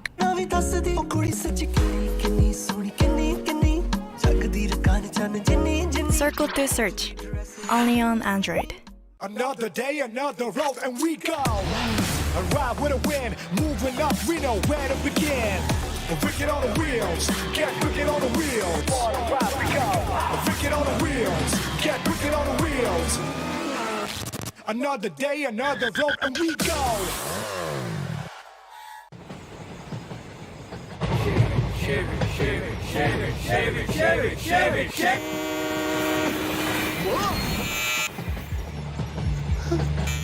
What's the worst that could happen? What's the best that could happen?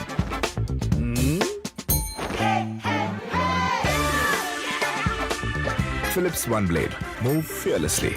Innovation and you. Philips.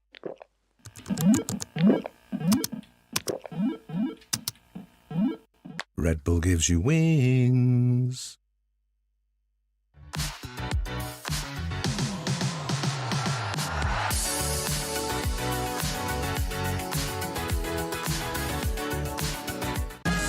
Time to test the waters. Tell me how you wanna lead. Now you hear me roll like raw. in my beastly mode now. Wow. Wicked unleashed. That's wicked. All the cuts and the curves. So wicked. Take what you deserve. It's wicked. TVS Raider. Unleash your wicked.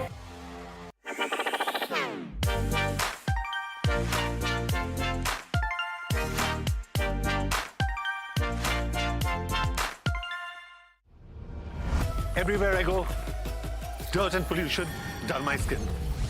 Garnier Men Turbo Bright Double Action Face Wash. 2x brightening power. With charcoal and vitamin C, deeply cleanses dirt and pollution to fight dullness for instantly bright skin. Garnier Men Turbo Bright Double Action Face Wash. Try the #1 men's face wash in India. By Garnier Men. What's up, everyone? Come on in. I got 100 ways that I could make you look. You cannot read me, I ain't no page in a book. But there's 100 ways that I could make you look. Wow. Make you look. Make you look. Wow. Look, make you look. Red Bull gives you wings. To live your life the way you want.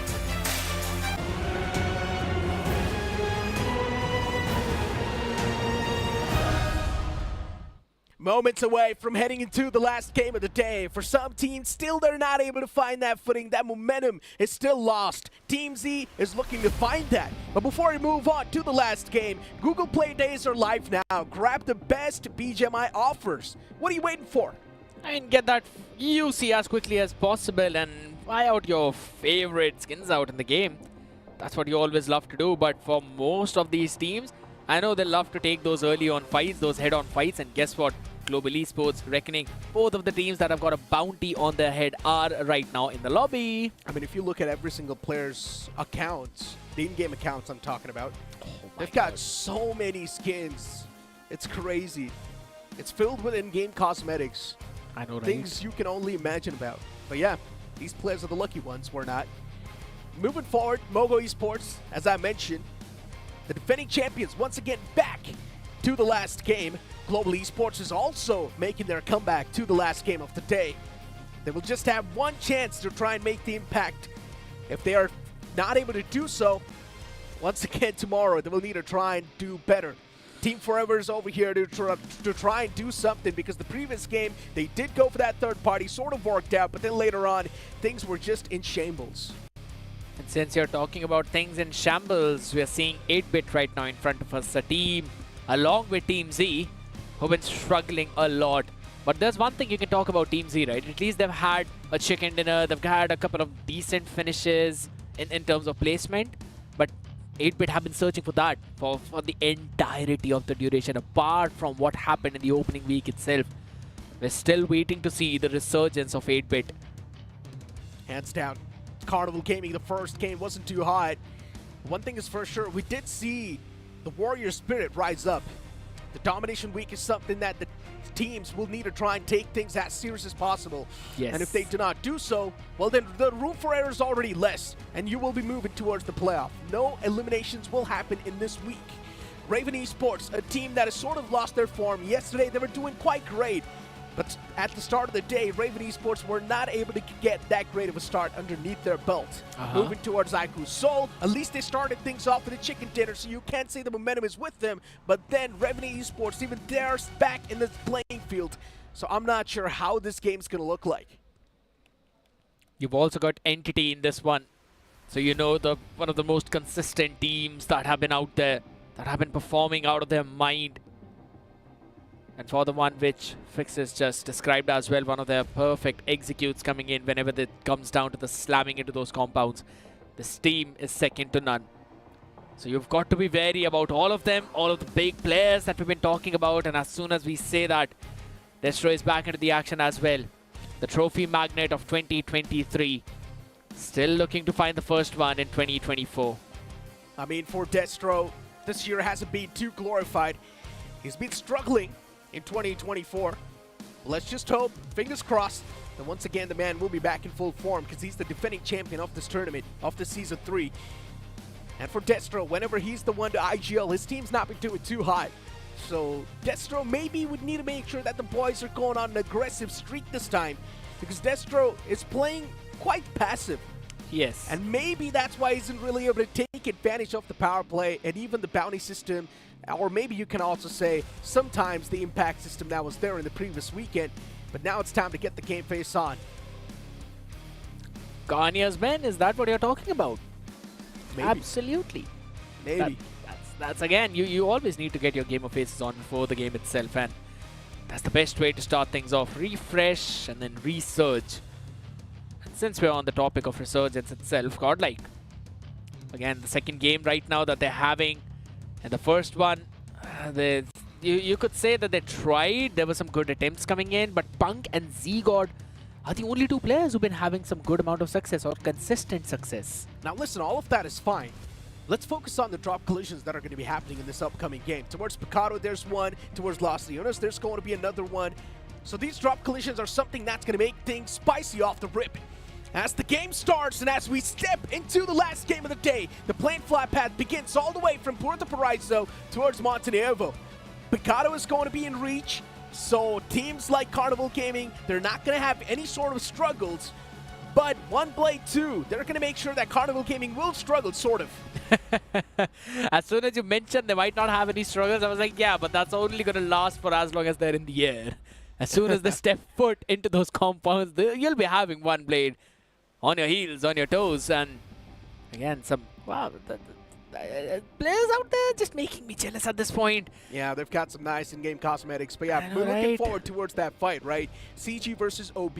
One Blade, they've been losing that fight. They've been losing that drop collision over and over again in that Picado area, and still they decide to drop in towards that area once again.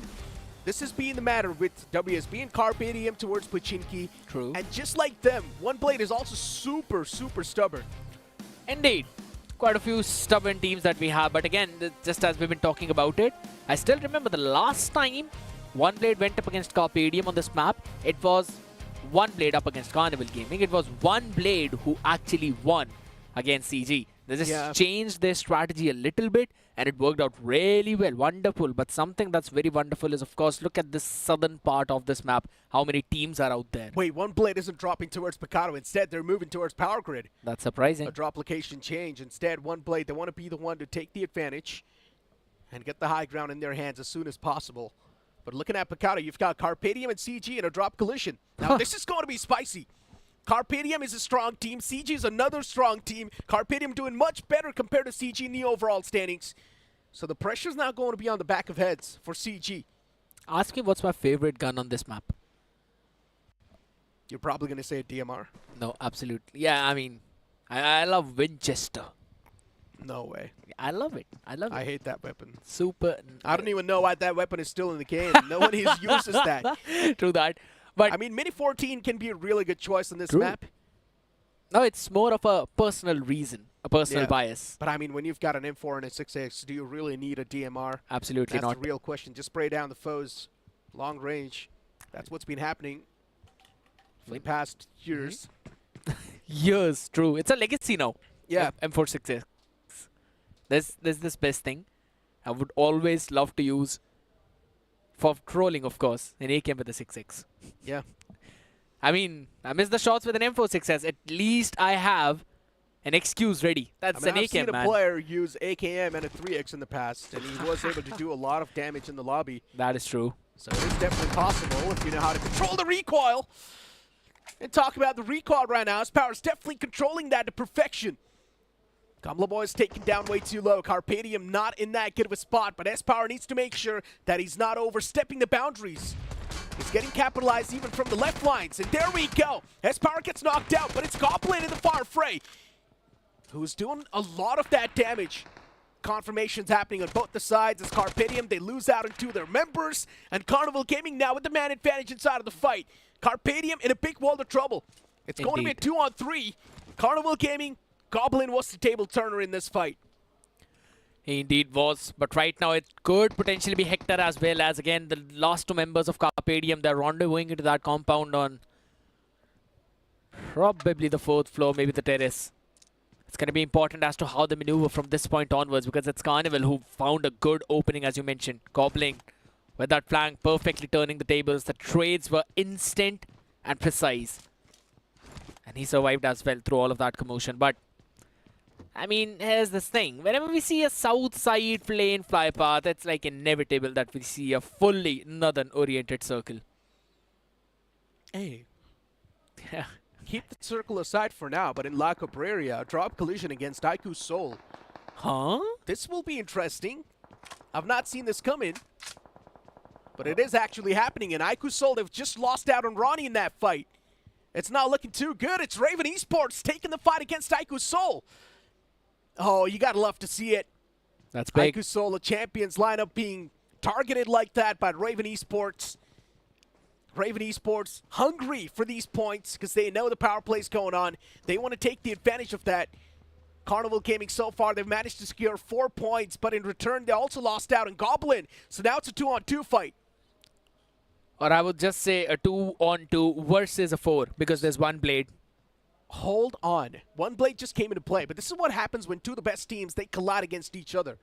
The damage will be dealt equally, and this is the prime example of that. CG and Carpadium. Teams with equal caliber. True. When they collide against each other, the damage is being dished out equally. And now it's a 2v2. Yes, One Blade came in with the third party, but I really think so One Blade, they wouldn't stand a chance if they even make a single mistake in this. It's True. a standoff between two teams. They would not want to be caught in the crossfire.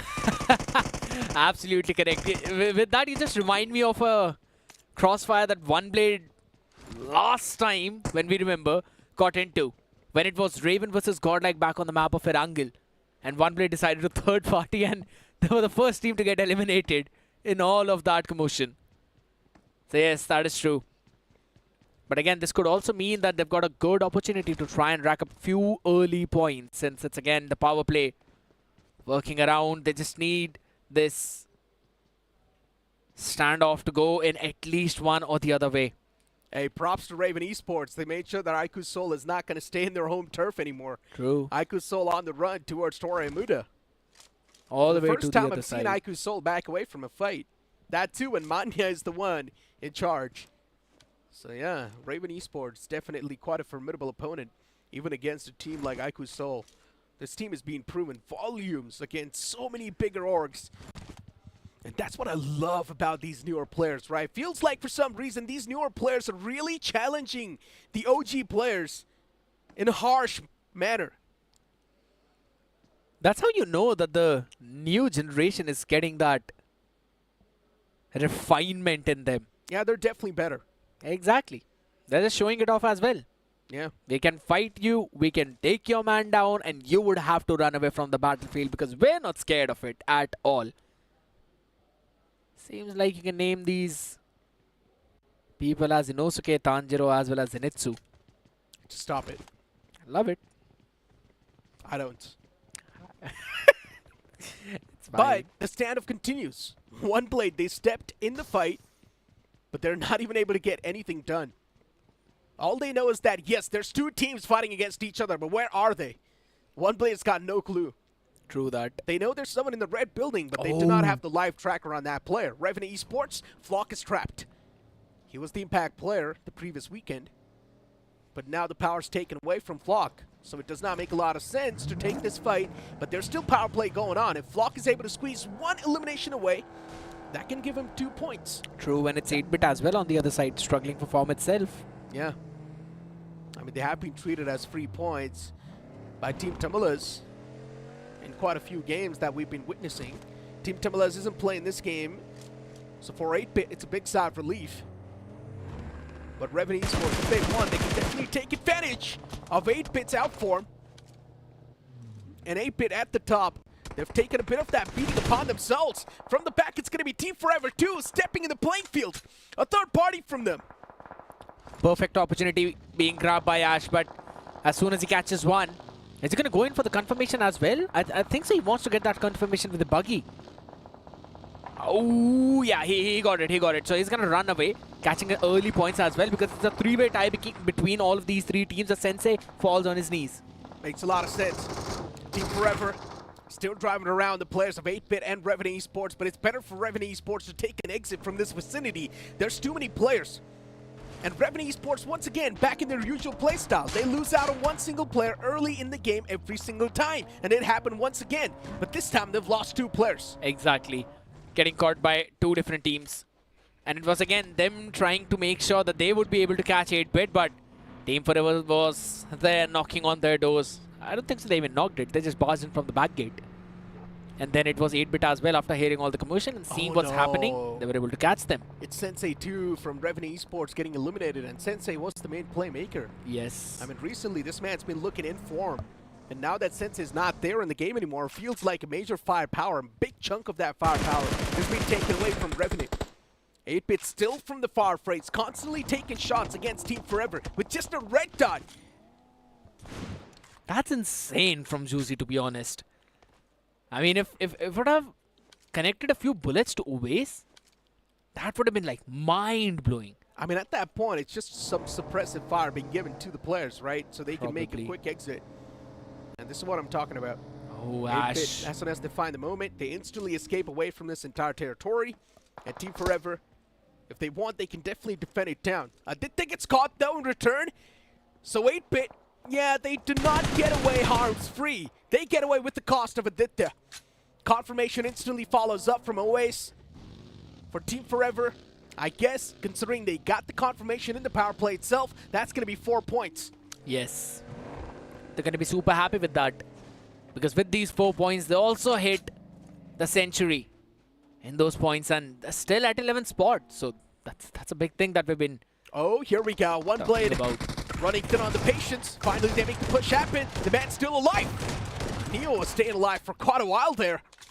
But eventually, he gets wrapped up in a sheet and sent back to the lobby. Hector's now the only surviving player from CG, and Hector needs to make sure that his position is not going to be compromised. It's going to be super crucial as well. The intel from his teammates is going to be important. Though they're all going to watch the exact same POV. But yes, seems like Carpedium, they're going to be holding down to their position too.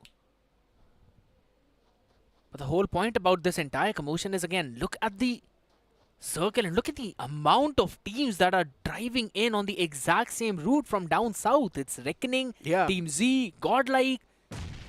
That's insane. I would love to see the map feed right now, if possible. On the southern side, there's 6 teams right next to each other. Godlike is there. You've also got Reckoning Esports, Revenant, One Blade. You've also got WSB, Team Forever. And there's one more team. Carpedium. Amongst all of that chaos, and as you mentioned, it's Carpedium. They're in the smack center. It's better for Carpedium to move out of that chaos because they will be sandwiched, that's for sure. And speaking of Carpedium, they're right now in a big world of trouble. Carpedium, Max Payne is the only man left alive as Max Payne's taken a lot of damage upon himself. And considering One Blade, they've got the man number, they're of course going to overwhelm every single player that stands against them. And that's it for Carpedium. And luckily enough, they've made it happen in the power play itself.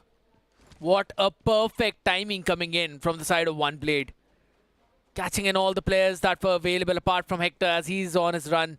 He's on his feet, just trying to be a marathon runner at this point. But again, over down south in the blue, as we were talking about all of that, right? The commotion still stands. It's Godlike so close to so many of these teams, and Reckoning can eventually be the hunters who can find a perfect opportunity for the third party to take all of them down. It's all open grounds and a few scrappy compounds here and there. TZ Kylo in the far fray. Godlike may be trapped. Outside of the blue, they're taking constant damage from the Wall of Death. And for TZ, at least this time they've got the players. So they can go for a proper collision against Godlike. And keep this thing in mind, TZ's been looking really reformed in their 4-on-4 fights. But unfortunately, it's not a 4-on-4 fight. It's also Reckoning Esports from the far fray, taking shots against them. Addy's knocked out. This third party from Reckoning is really favoring the players of Godlike. And Godlike, they're getting the confidence as the players of Team Z are being lost out slowly and steadily. Jonathan finds another knockout on the players. Team Z are getting systematically dismantled. Not just by one, but by 2 different teams out here. On one side, you've got Godlike. On the other side, you've got Reckoning, as Reckoning will be confirming Addy as well. Before Godlike, this is still deadly. I mean, Reckoning, they're taking shots way too far away. For Godlike, they're challenging the fight head on. True. If Godlike is done with Team Z, and if Godlike takes any sort of damage upon themselves, Reckoning will, of course, go for that third party against Godlike too. So Godlike needs to play the smart. True. But during all of that, when we were witnessing here, Hector was able to take down a couple of members from one blade. I think so he managed to confirm one as well before being taken out. So I think so that's still pretty decent for Carnival. But again, just grabbing 5 points is not going to get them close to that top 4 or even towards that top 12 position. Big problem for them. And the same thing could be said for Team Z at this point. Lost 2 members already, down and out in the blue. You've got so many teams in front of you. No escape route whatsoever. It seems like the teams have decided that they're going to play longitudinally in this entire game. You can draw 2 different lines and all of the teams would eventually fall into that place. I mean, look at the southern side. There's so many teams in the blue, man. This has got to be a joke. 8-Bit's right there, Revenant's right there. You've also got Team Forever on the edge. Then you've got one blade towards Picado, who's barely inside of the safe zone. You've got Godlike, Reckoning Esports, and Team Z facing off against each other. And now it's turning out to be a stalemate outside of the zone. It's not giving me a lot of good vibes, I'm not going to lie. Someone needs to deliver that finishing blow as soon as possible. At least needs to take down Team Z, because Team Z is burning through a lot of that valuable time, not just for Godlike, even for Reckoning. For Reckoning Esports, they know there's another team present over here, so Reckoning Esports, now they're going to prioritize the zone a bit better and maybe think of taking this fight in a different manner. Godlike, they do get a few confirmations here and there, but it's not in the power play, so that's the main problem. True. I guess it's about time to take care of Scout as well. A perfectly placed nade from Admino. Jonathan was driving around the corner as well, but Hunters, he just decided to stay back for a few seconds. I guess the Reckoning in those beacons and trying to run away was all just a fake and nothing else. As they still try to take the fight, they still try to take the players down, and his Team Forever as well in the far fray. Oh my god, the man spotted. The only reason why he's not going for the shots just yet is because there's a wall which hasn't been rendered just yet. They would need to close on to that distance a bit more, and then the player position will be properly spotted. But for Team Forever, still in the blue. I'm not sure what the game plan is for the boys, but Team Forever is already doing decent when it comes to the points. They've managed to rack up 4 points in the power play. It's not too bad.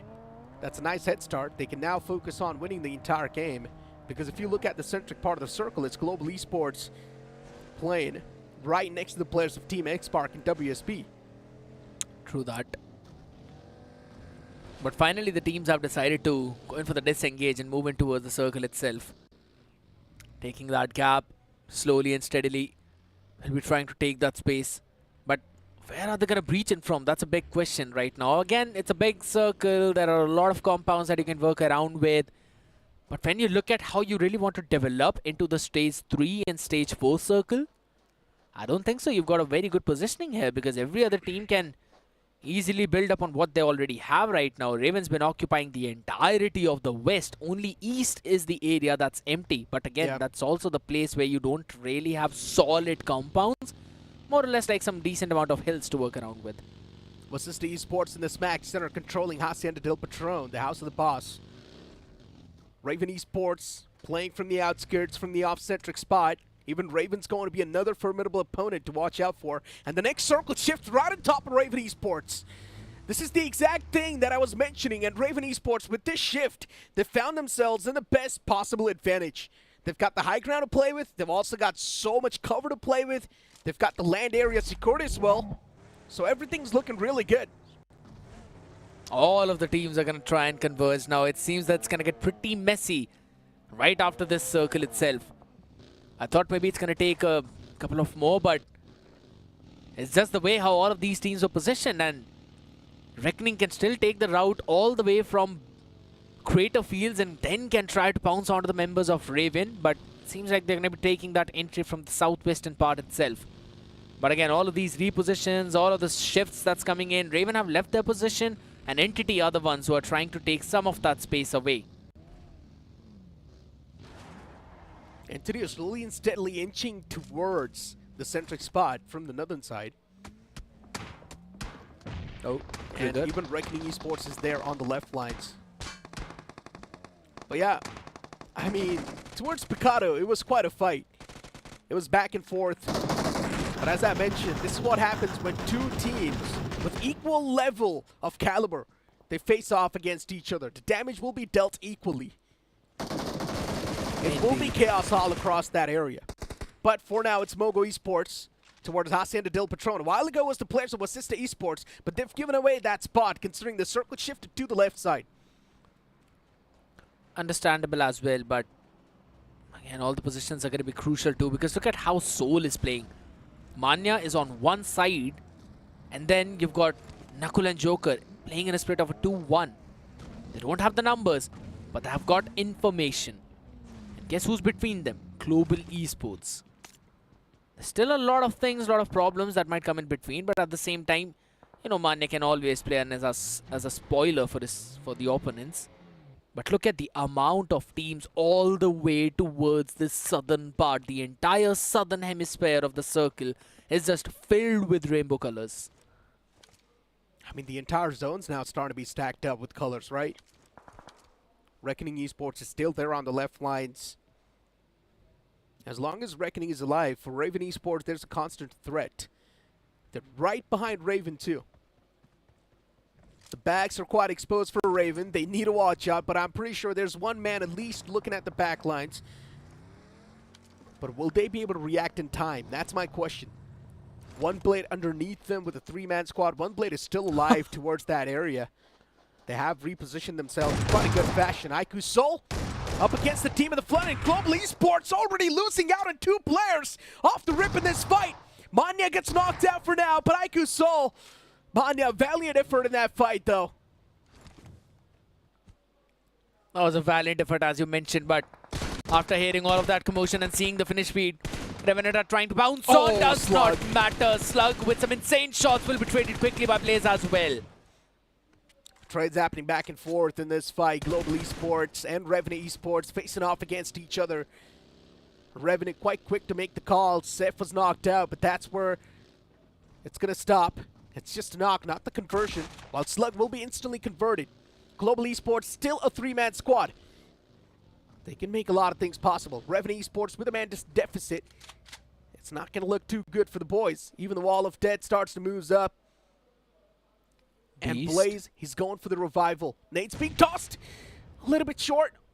But this time, Beast once again repositioned and is looking to toss the nade in the same direction. Tossed in. Seth is way too low. He will be confirmed by the zone soon. And now you've just got Blaze up against Beast. Global Esports is with the advantage. They've got a three-man squad up against one single man of Revenant. As he tries to take an exit, he gets caught. Beast with a perfect spray, with the perfect trace as well. He's able to finally confirm that finish. The circle shifting over towards the center. Entity is going to be super happy around that area. But again, it's the members of Team Forever. And guess who's stopping them? It's the members of Raven Esports. A different landmass, but does not matter. Similar storyline. Team Forever. They're surrounded by two teams right next to him. Raven in the front. There's another team which is Reckoning in the left. And Team Forever right now is in a big pinch. Raven Esports with the advantage inside of the fight too, considering Omega was knocked out a while ago. But Raven with all the four-man players. This is where the real pressure is now going to be on the head of Team Forever. Ash is knocked out. It's all down to Ninja, the last surviving player of Team Forever. And he's trying to reposition. He's trying to keep his position unknown for as long as possible. He's got him all in his hands. He can block the staircase off. Reckoning Esports, his Viper's being lost out. That individual man gets caught. But Ninja is still holding that angle. Molotov delays the push for a while. But the shotgun in the hand of Ninja can actually be a big stinger that Raven Esports needs to avoid. And the only way they can do so is by pushing together. And that's what they do. The man forgets to react in time. He fell asleep. Probably the worst possible moment for him to maybe look at a map or something else. I think so. He was just doing something else and he did not even realize that there was a man in front of him. But yes, at this point, Anonymous definitely knows that there are three in front of him, so he's got to reposition as well. One blade. Just down to last two members remaining on the other side. It's 8-bit who are still struggling to find the form. This late in the game, you've still got 11 teams? I'm surprised. It's Miramar, and that too without a power play, that too without the impact players, so it's understandable they're going to try and play it in the exact same way how they normally would. But Reckoning Esports' bounty can still be claimed by Raven, considering Raven was the one to find Viper. Yes. So 3 more players to be taken down if Raven Esports do make that happen. That will be additional 10 points instantly tallied to the board. Yes. Aiku Soul all the way back in blue is Knuckle. As he moves inside of the zone, it's the players of Godlike taking that long rotate. And Joker gets caught. Good spray from Admino. Aiku Soul do not see this coming even from miles away, because it's such an off push being made from Godlike. All the way from the blue, from the outskirts. They push up. Aiku Soul in a big world of trouble as they're taken down to just 1 man. Indeed. And they'll also be stealing away the loot that was left behind. If I'm not wrong, it was Knuckle. And Godlike finally looking like a well-oiled machine. Knuckle right now has been taken down by KSR7, so it was Joker. Soul has been finished off. The chicken dinner winners of the previous game, not even able to score a single point this time around. Maybe some placements, but that would be about it.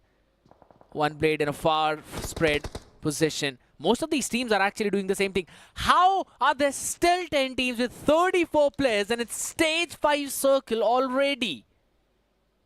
That's what I'm saying. It's really hard for me to understand. This is happening in BGMS Season 3, where teams being eliminated, or more than half of the teams have already been eliminated, usually in the stage 4. But now, we're seeing 10 teams left alive. This is sort of weird. WSP up against the defending champions. Utilities being tossed quite nicely from Mogo.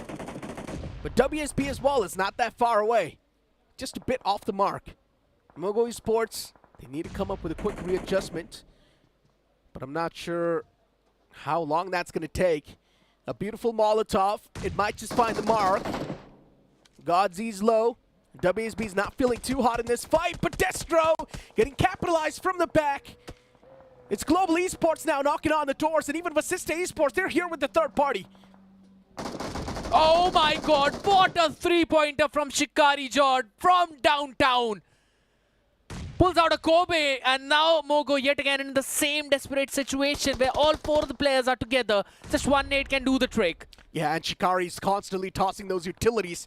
With the TBS in the hand now, is making that push up close and personally finds the first. But a quick trade is there on the board.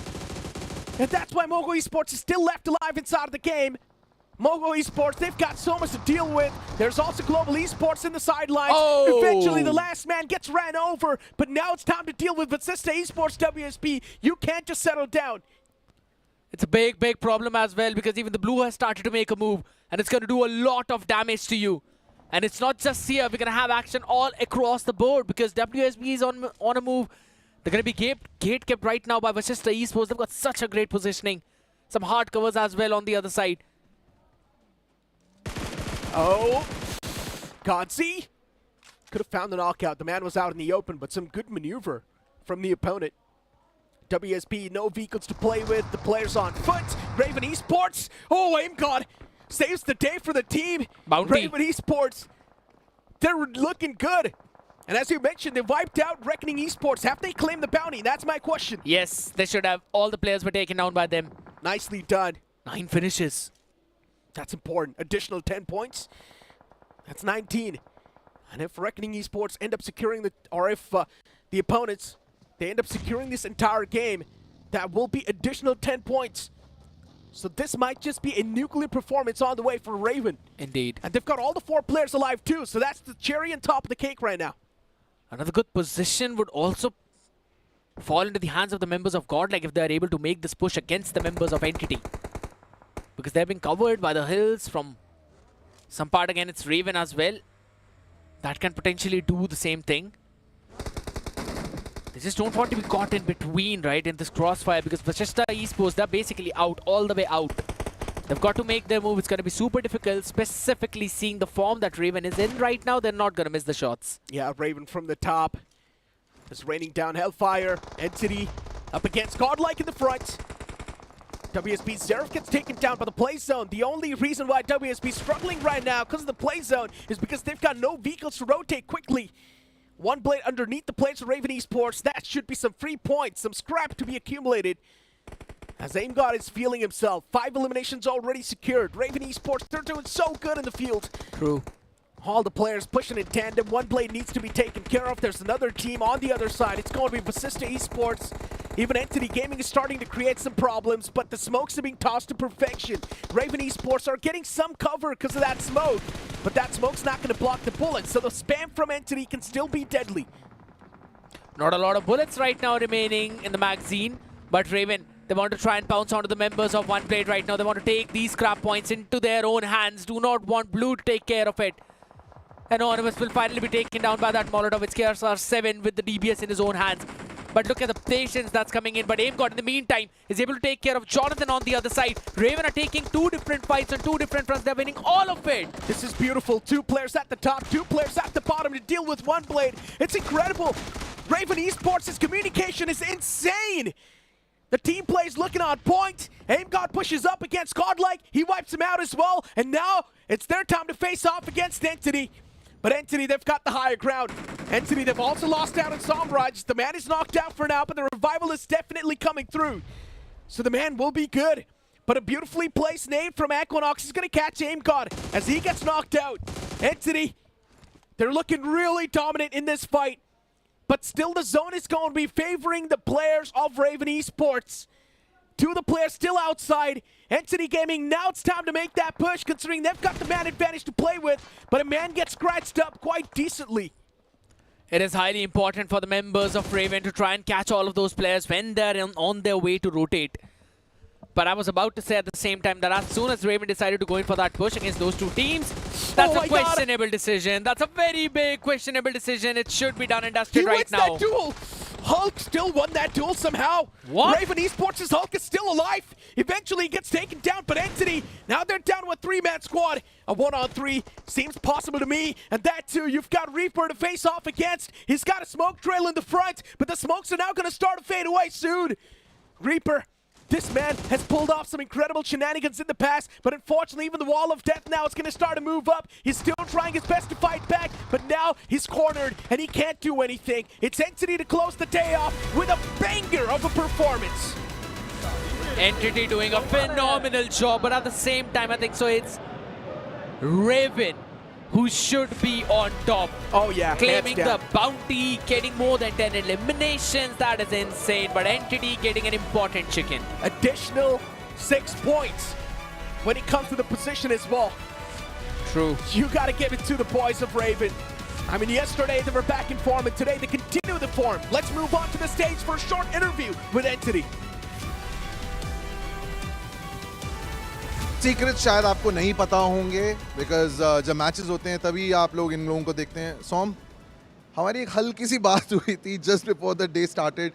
You were talking about कि कैसे ये format जो है it is unrelenting, कैसे game अपना खेलना है, कभी कभी समझ नहीं आता है. अब चिकन डिनर निकाल लिया ब्रो, वो सारी चीज़ें, वो सारे जो डिस्कशंस थे, वो सारे डाउट्स थे, क्लियर हो गए? डाउट्स तो क्लियर हो गए. स्टार्टिंग ऑफ द वीक में हम लोग जो नया फॉर्मेट नॉर्डविन गेमिंग ने जो इंट्रोड्यूस किया है पावर प्ले का, वो हम लोग ट्राई कर रहे थे. उसमें मज़ा तो बहुत आया, पर हम लोग रियलाइज़ किया कि हम लोग को थोड़ा चिकन डिनर वाली गेम्स भी चाहिए, तो हम लोग आज उसके लिए ट्राई किया. Okay, what's with Miramar and your team? क्योंकि ऐसा लगता है कि जब आप लोग मिरामार पे आते हो, you are always one of the favourites. So what is the secret sauce bro? Miramar यार एक इंडोनेशिया की टीम थी RRQ. मुझे उनसे बहुत इंस्पिरेशन मिला है कि मिरामार में जो खेलता है अच्छा, वो मतलब पूरे गेम को अच्छे से समझता है. तो मैंने मिरामार पे बहुत फोकस किया और रिजल्ट्स आते हैं धीरे धीरे. Okay, by the way there is only one guy at least हमारे सारे कास्टर्स में हु वाज लाइक कि नहीं ये वाला गेम जो है तुम लोग जीतोगे, एंड दैट वाज करेक्ट. बाद में उससे मिल लेना. राइट, लिसन, बीच में कहाँ गायब हो गए थे दोस्त? बिकॉज ऐसा लगा कि वो मोमेंटम तुम्हारे पास था, but then suddenly you went missing. कुछ नहीं, बस बहुत सोच लिया एंड वो गलती नहीं करनी आगे जाके. बहुत सोच लिया, वो गलती नहीं करनी आगे जाके. Okay, so what's the plan now? क्योंकि अब ये डोमिनेशन वीक की शुरुआत हो चुकी है यहाँ पे, एंड क्या टॉप 4 टारगेट है या just qualifying for the playoffs? Top आओ या टॉप 4 आओ, कुछ फ़र्क तो नहीं पड़ा. आखिर में जो भी है उस पर फाइनल्स ही पहुँच रहे हैं. हम लोग आ जाए तो बहुत अच्छी बात है. बहुत अच्छी बात है, लेकिन चिकन डिनर निकालना बहुत गजब बात है. एंड यहाँ पे well we have got our chicken dinner with Entity. A little break right now.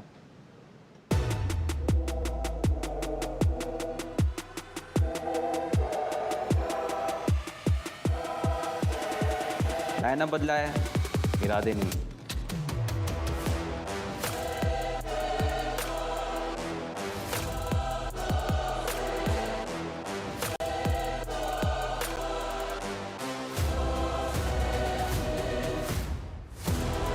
इस बार ट्रॉफी हमारी है, कोई बहाने नहीं। 1 game 1 entity.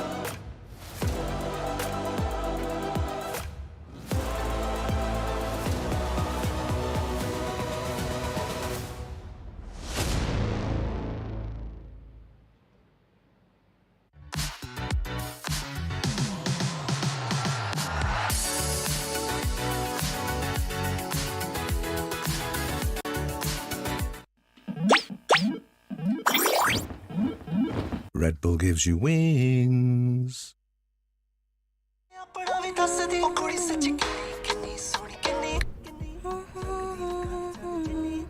Wow.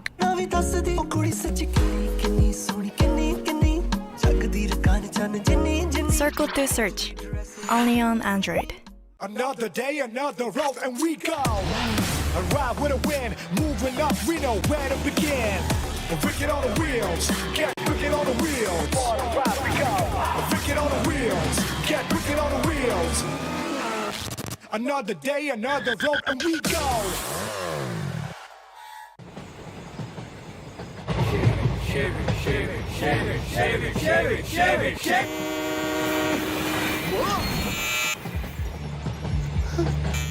What's the worst that could happen? What's the best that could happen?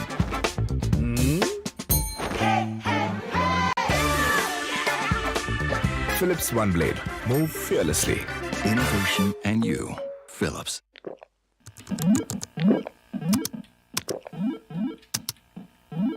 Red Bull gives you wings.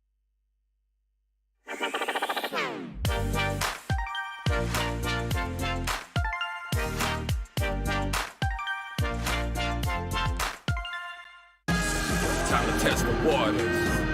Tell me how you wanna leave. Now you hear me roll like raw. In my beastly mode now. Wicked unleashed. That's wicked. All the cuts and the curves. So wicked. Take what you deserve. It's wicked. TVS Raider. Unleash your wicked.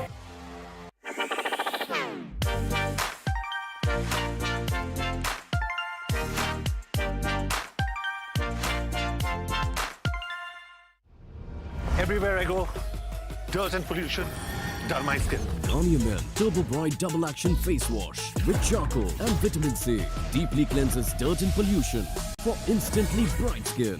Try the #1 men's face wash in India. Garnier Men Turbo Bright Double Action Face Wash by Garnier Men. What's up, everyone? Come on in. I got 100 ways that I could make you look. You cannot read me, I ain't no page in a book. But there's 100 ways that I could make you look. Wow. Make you look.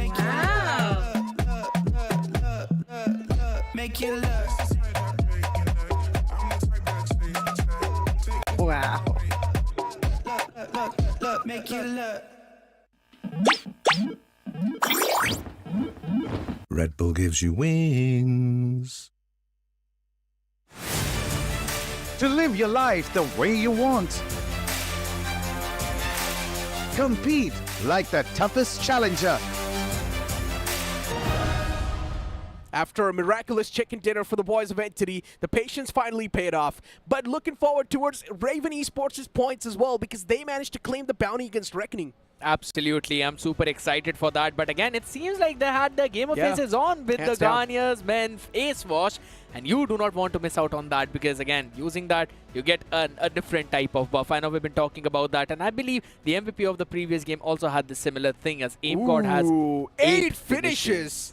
Now that is super impressive with 50% finish contribution. I mean, we thought AKOP was the man at the top, but then Aim God comes in with 8 finishes for Raven Esports.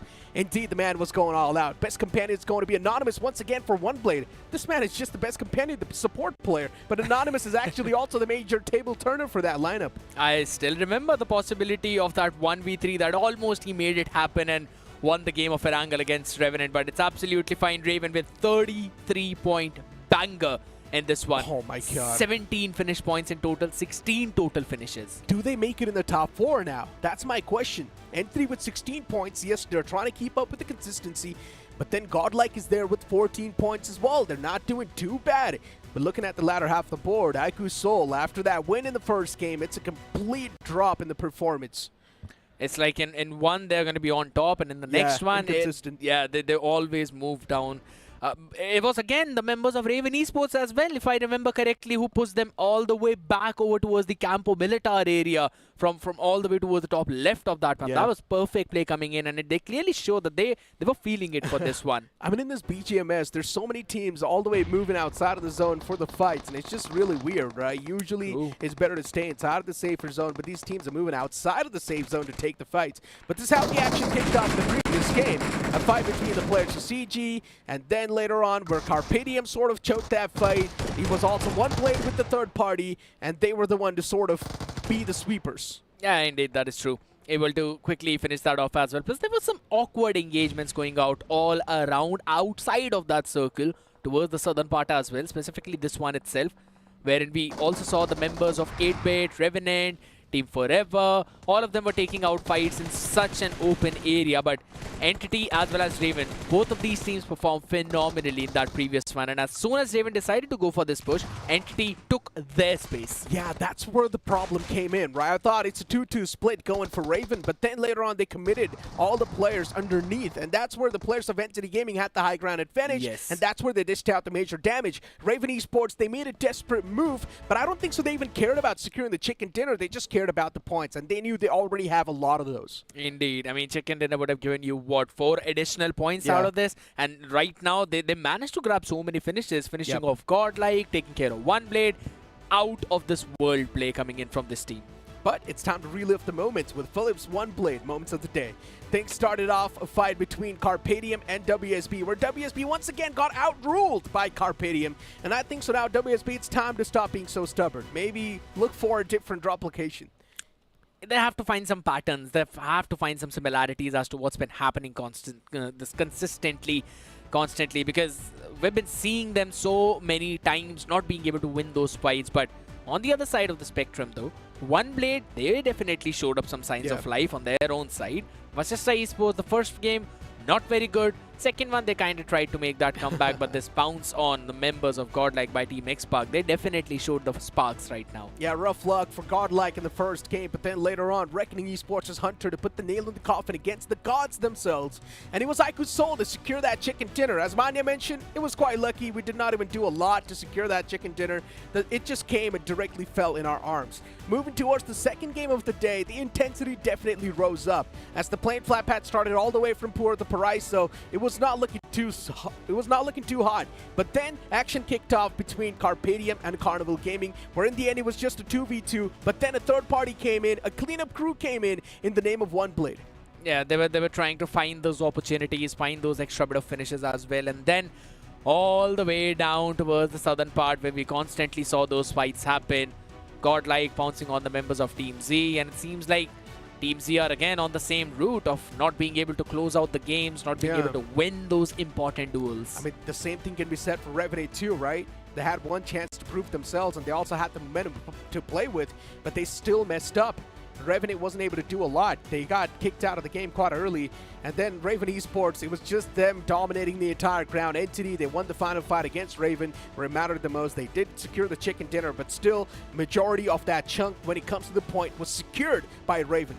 Absolutely. Finishing so many players off again. They decided, you know what, it's not worth to wait for the chicken dinner. We might as well take down the players who are already down below, who do not have the advantage. Making a perfect push, getting a big leap. And yes, even I want to see if they've breezed into that top 1 place itself, because top 4, yeah, it is possible. They might have made it already. Maybe top 3, top 2 could also be a situation where they might be seeing themselves, because they were able to claim that bounty on the Reckoning team. Yep. Now let's speak about the struggling teams here. You've got teams like 8-Bit coming into play, Team Z as well, the constant struggles. They just keep on continuing. One Blade, we can see them at least getting that limelight. They're at least challenging in those fights, but still they're getting taken down. They're getting outnumbered by the opponents, and that constant patch is something that One Blade is not able to overcome through. True. The standout player of the day, it's going to be AimGod, of course, with 8 finishes in one single match. I mean, if he was not the standout player of the day, I would have definitely revolted right here, right now by standing up. I'm like, why? Because he was doing amazing. But let's, you know what, throw it to Suren so that he can have the interview with Raven AimGod, the Esports man के himself. AimGod finishes इन्होंने निकाले हैं. I'm also going to do the job of translating everything for everyone watching in right now. Okay, listen, 8 finishes, yes. But before you started the second match, right, you were on the 10th spot, but now you're on the 5th spot with 134 points. Clearly, you are doing something right, which most of the other teams aren't. So what's the formula, brother? Actually, போக அந்த intensity கரெக்டாக அந்த ஒரு இதெல்லாம் வரும்போது ஒரு confidence தான். இப்போ ஒரு ஸ்குவாடை புஷ் பண்ணி அடிச்சிட்டோன்னா லைக் அது ஒரு கான்ஃபிடன்ஸ் ஜோன் போக போக போக அதை அப்படியே எடுத்துகிட்டு வந்துட்டோம் நாங்கள் லாஸ்ட் வர.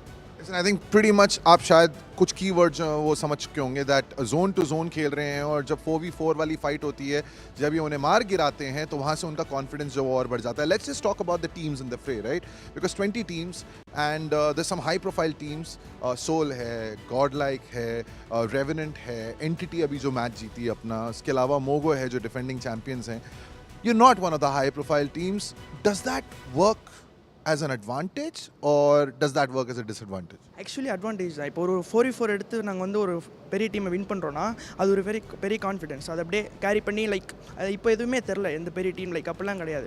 எல்லாமே சுச்சுவேஷன்ஸ் பொறுத்து தான் நாங்கள் நல்லா தான் ஆடுறோம். யா भाई जब बड़ी टीम को आप निशाने पे लेते हो ना, तो सामने उसके बाद कोई भी टीम आ जाए, आपका कॉन्फिडेंस जो है वो आसमान छूता है और फिर तारे भी आपके होते हैं. Alright, listen, there's a question from the audience, the fans, and they want to know what's the story, the secret behind your name, AimGod?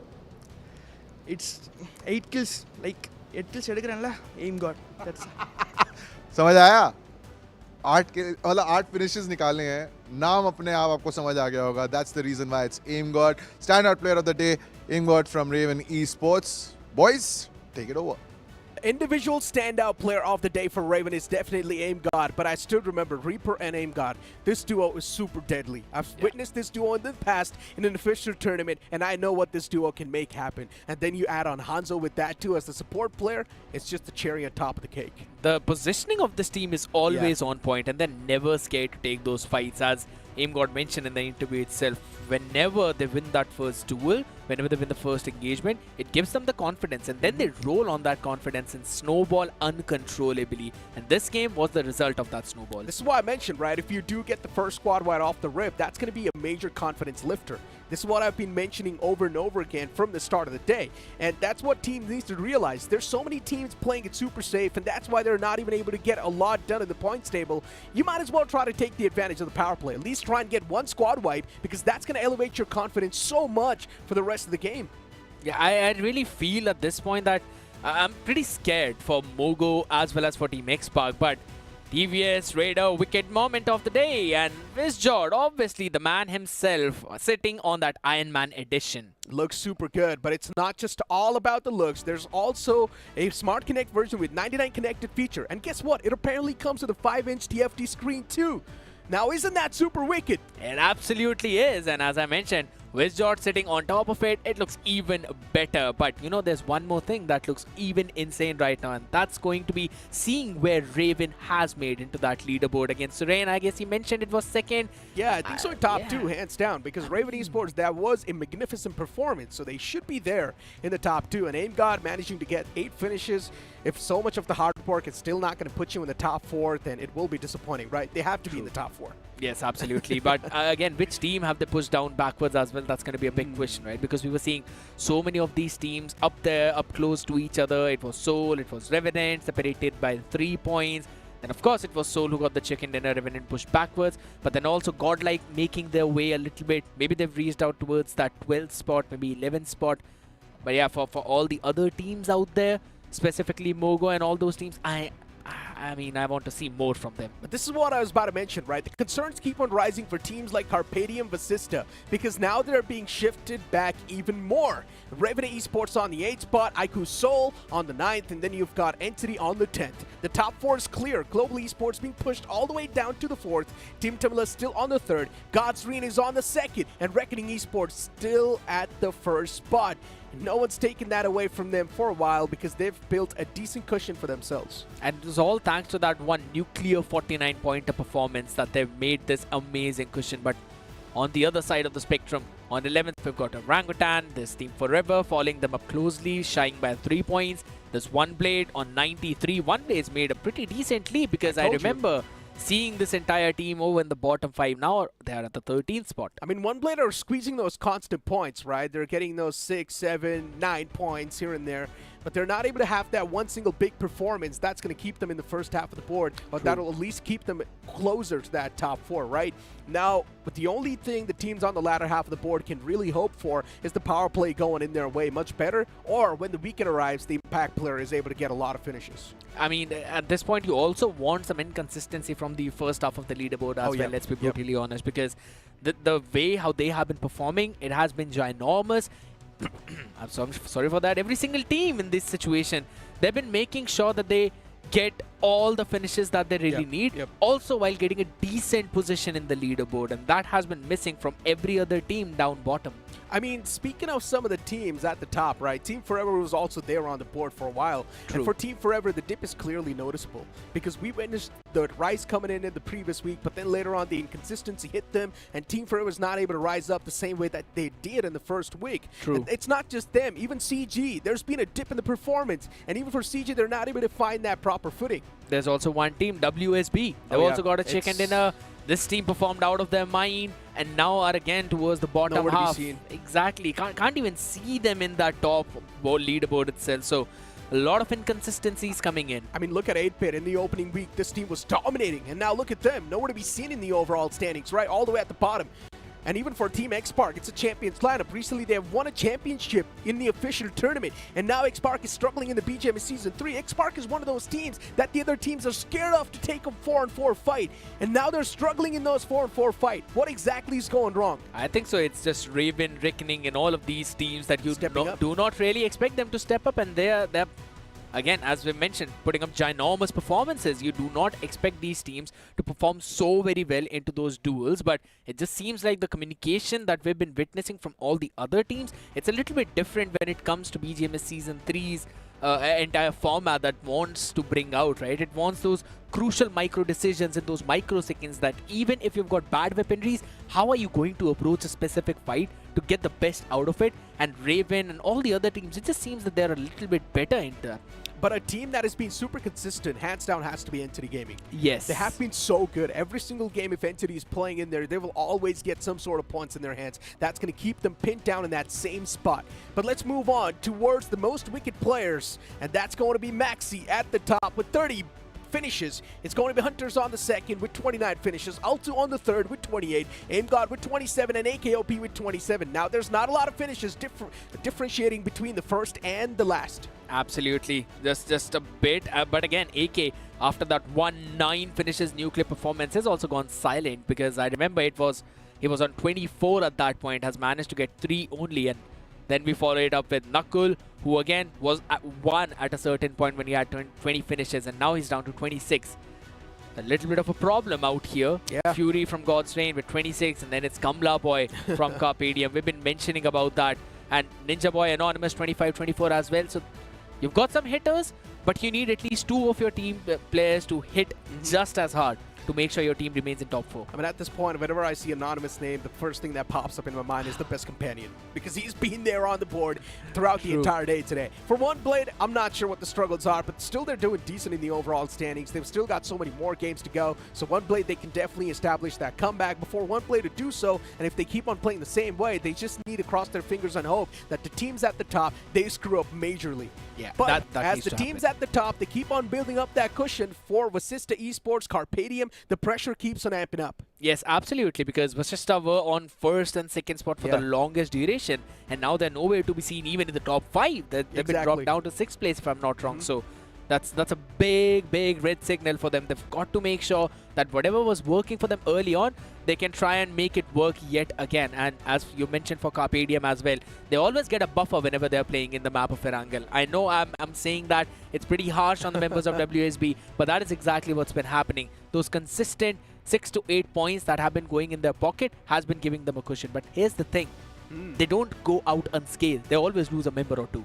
That is true. I mean, that's been the case with them. But then a team that's been moving under the radar, that's Global Esports. They're still in the top 4 somehow. You do not really see Global Esports making that flashy plays. You will see them there in the third parties, grabbing those extra bit of scrappy points, but they're still there in the top 4 somehow. And I did not see this coming. Revenant Esports, I thought today's day might just be with them, but unfortunately for Revenant, the consistency was not followed up. The momentum wasn't there. For defending champions, I thought maybe they can make something happen, but even for them, things tumbled down in a big manner. For Raven, they performed really well, but let's just hope that the same momentum is going to be continued on forward tomorrow itself. With that being said, today's day comes to an end. We'll see you guys tomorrow on the day 2 of the Domination Week.